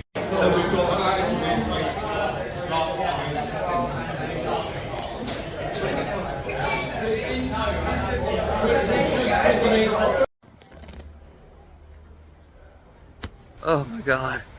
I'm so glad I didn't film that, because I got my ass kicked. About 5 minutes in to a 30-minute session, bunch of show-offs. I couldn't do it. My middle body was just tensing up. I'm too old and fat to be doing this. Karting is a young man's sport and young woman's sport. I saw a lot of females in there doing the same thing. That's pretty cool. Too many pints, too much Greg's. I couldn't do it. The perfect activity to do, by the way, before you get on a plane to go back to the United States. I want to say Buckmore Park, y'all are a much more thorough and more high-class facility than other American professional karting places. Y'all got an actual snack bar that works, and you're more thorough with the pre-race warnings, and there's actual systems, and actual professional racing. So A+ on all that. I present to you the results of this race to show you who won and how badly I did. The fact that I came 11th out of 18 karts absolutely boggles my mind. How did my fat ass achieve that? One thing's for certain, I'm glad I chose reaction YouTuber, travel vlogger, food reviewer, and independent musician as careers over being a race car driver. Now, I had a little time to kill before my train takes off, so I went down to the local Wetherspoons and got me a pint. And first of all, they checked my ID for the first time this entire trip. I'm like, wow, it takes me coming to Chatham to get ID'd? Okay. And second of all, they're like, oh, you're American. Yeah, well, what are you doing here? Like, nobody comes to this shithole. His words, not mine. And I said, yeah, the only reason I came here is because Buckmore Park is like right down the road. And yeah, it reminds me a lot of Baltimore. I don't know if they actually knew what I was talking about, but I'll let them figure it out. Y'all let me know. Is Chatham like that?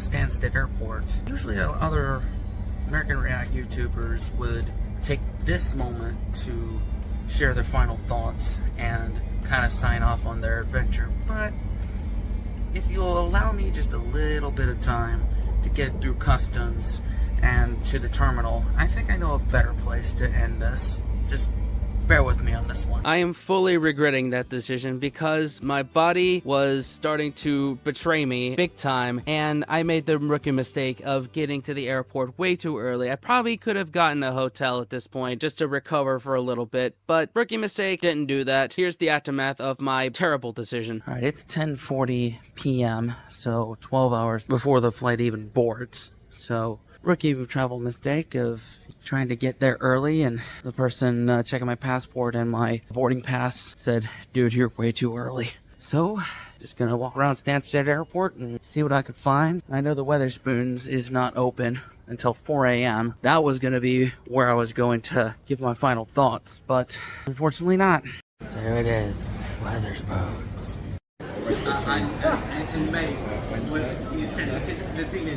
Well, they just announced my gate, so I'm gonna head there, and I guess the UK trip's over.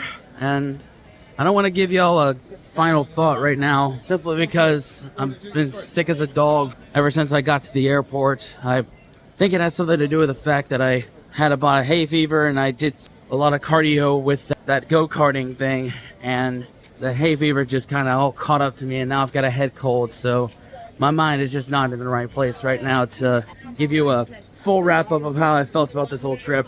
So I'll give that to you a bit later. Enjoy this montage of me getting back. Whoever I was sitting next to on the Play Airlines to both Iceland and to Baltimore, I sincerely apologize because I was coughing up a lung and sneezing like it was no tomorrow. Also, I'm the dumbass that didn't have enough money to buy another pair of headphones so I could listen to something on Spotify or watch something on Netflix, so I unintentionally raw dogged both of the flights, and I gotta say, not too bad, especially considering I wasted all that money on pints, food, women, and experiences. And the rest I just wasted. Maryland heat, humidity, the smell of marijuana smoke. I'm home.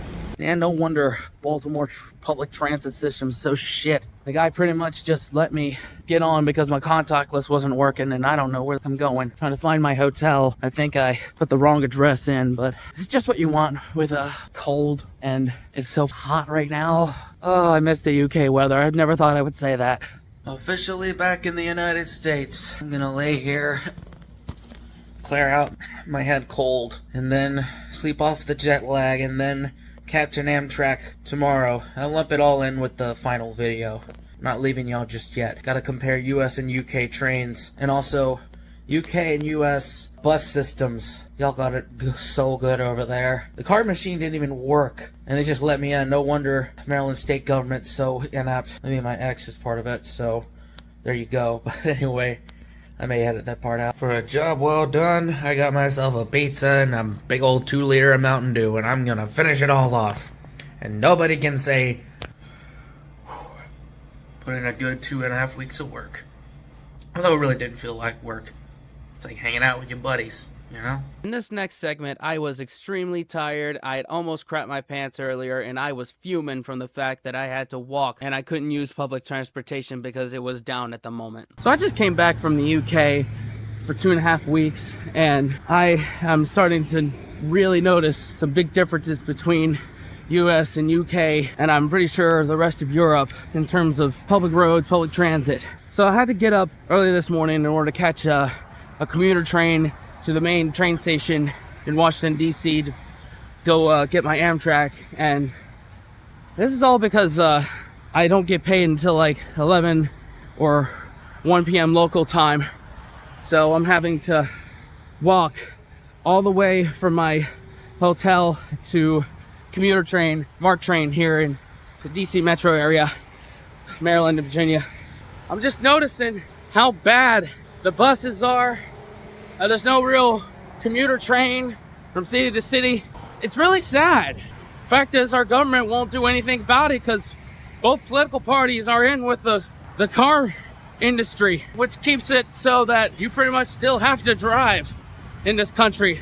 I really liked the fact that the UK was very walkable, that the trains were reliable, the buses were reliable as well. But the only national rail service we have in the US is Amtrak, and that can be hit or miss because all the rail lines are owned by the freight train companies, and the freight train companies have priority. If there's a Union Pacific or a Norfolk Southern train coming and an Amtrak train coming, freight train gets the priority, so the Amtrak has to pull over and wait for that freight line to pass. Not like that in other countries where they actually give a shit about their people. Who would have thought that making something good for everybody was a good thing? That's why our country is the only one that doesn't really have a nationalized healthcare service, because it's socialism. Individual freedom. I'll give credit where credit is due. This BWI trail is very nice. Good on you, state of Maryland, for doing that. But things like this are few and far between. Or maybe I just haven't seen them in big cities because I live in a very rural area. You pretty much have to drive. It's not negotiable. Maybe I'm just being a little too quick to judge. Maybe there are cities that are actually making an effort to make it for people who don't own cars, make life a little bit easier. So let me know. Am I overreacting here? 04. En route to Baltimore with intermediate stops.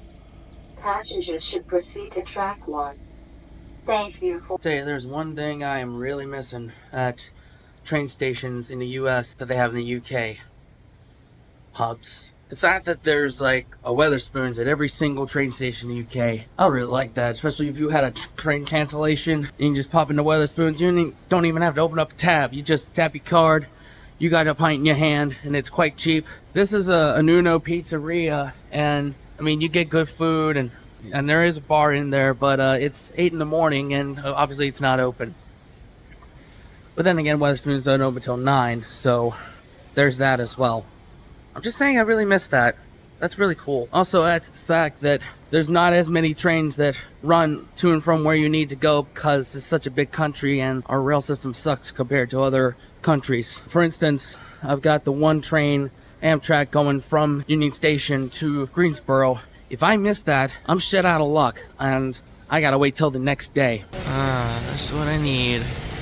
The 79 Carolinian to Charlotte, delayed. And y'all say that delays with trains with y'all is bad. It's even worse here in this country. My train's delayed back to Greensboro, and they're not giving me an update as to when it's going to get here, which is really annoying, especially since I've spent 2.5 weeks in a place that trains are amazing, and they'll give you a reason why it was delayed, and it's very easy to get your money back. Usually, you can get the next train that is going to where you're going. That would be nice, but there's not as many trains that go through the states. Especially since your only option really for passenger trains is Amtrak. I'm just waiting around, trying to see if I have time to go get a pint. But you won't believe what I ran into. I ran into my cousin Lauren and my great uncle Billy, who are also exploring DC at that time, so shout out to them. What are the odds? Okay, update, that was only delayed by 8 minutes. Made it seem like it was gonna be a lot longer, but hey, considering it's Amtrak, that's not too bad. So, we leaving. We gonna get back to North Carolina tonight. Yeah, so my plan to film on that train was definitely thwarted by the fact that there was someone next to me. So here's a quick rundown on UK trains versus Amtrak, aka the only one. First of all, the seats, which are a hell of a lot bigger, can fit the type of woman that I like. Winky wink. Unfortunately, the trains are a lot louder. There is not as much etiquette on US trains as there are on UK trains. UK trains are nice and quiet, which I really like. For food and drink on US trains, there's a dedicated dining cart that you have to get up out of your seat and go to if you want food and drink. But there's plenty of hot food and cold food, and hot drinks and cold drinks, both alcoholic and non-alcoholic. But I like the fact that the UK has a trolley that comes around and all that goodness can come to you instead of you having to go to it. Like I said earlier, US trains have a more tendency to be delayed than UK trains, and it's a lot harder to get your money back if the train is delayed or canceled. Whereas the UK, 15 minutes delayed and you can get your money back, and you could get on the next train that's going to where you need to go. Helps that there's actually more trains that run on the same route during a day in the UK than there are in the US. Most of the time there's only 1 or 2 trains that run a certain route during a day. The exception, I think, is the Washington DC to Boston corridor. There you go, some useful information right as we wrap up this entire UK vlog. great journey. The long story short about the rest of the trip, we got to Greensboro around 8:30 p.m. Nana picked me up around 9. We went to Cookout, got us some all-the-way hot dogs and some milkshakes to help me feel back at home, and I slept for multiple hours before even looking at any of this footage. But my heart was full, and I have memories that will last a lifetime and a body of work that is a culmination of 3.5 years of reacting to British content and learning about a culture that never takes itself too seriously and will have your back if you have their back. Through this trip, I've made lifelong friends and checked off major bucket list items, cultivated from both my own life experience as a teenager and through the 3.5 years of reacting to British content with my best friend, who, it has to be said, I love you, bro. Thanks for having my back throughout this whole thing. Thanks for giving me your blessing to go do this UK trip on by myself. We'll get you over there one day. I can't imagine anybody else I'd want to do this crazy journey with. With all that in mind, and with the travel bug officially caught, I just got one more little thing to say that I recorded at the airport before we took off. UK, thank you so much for being such a great host. I've done a lot. Met a lot of great people, took some things off my bucket list, drank a lot of pints, ate a lot of great food, and just overcame a lot of fears. I mean, y'all remember I've said, some of y'all misconstrued what I said about I don't want to meet up with people. I did, but I was scared. I'm not anymore. In fact, I'm gonna leave y'all with the words of Harry Potter. I'm not going home. Not really.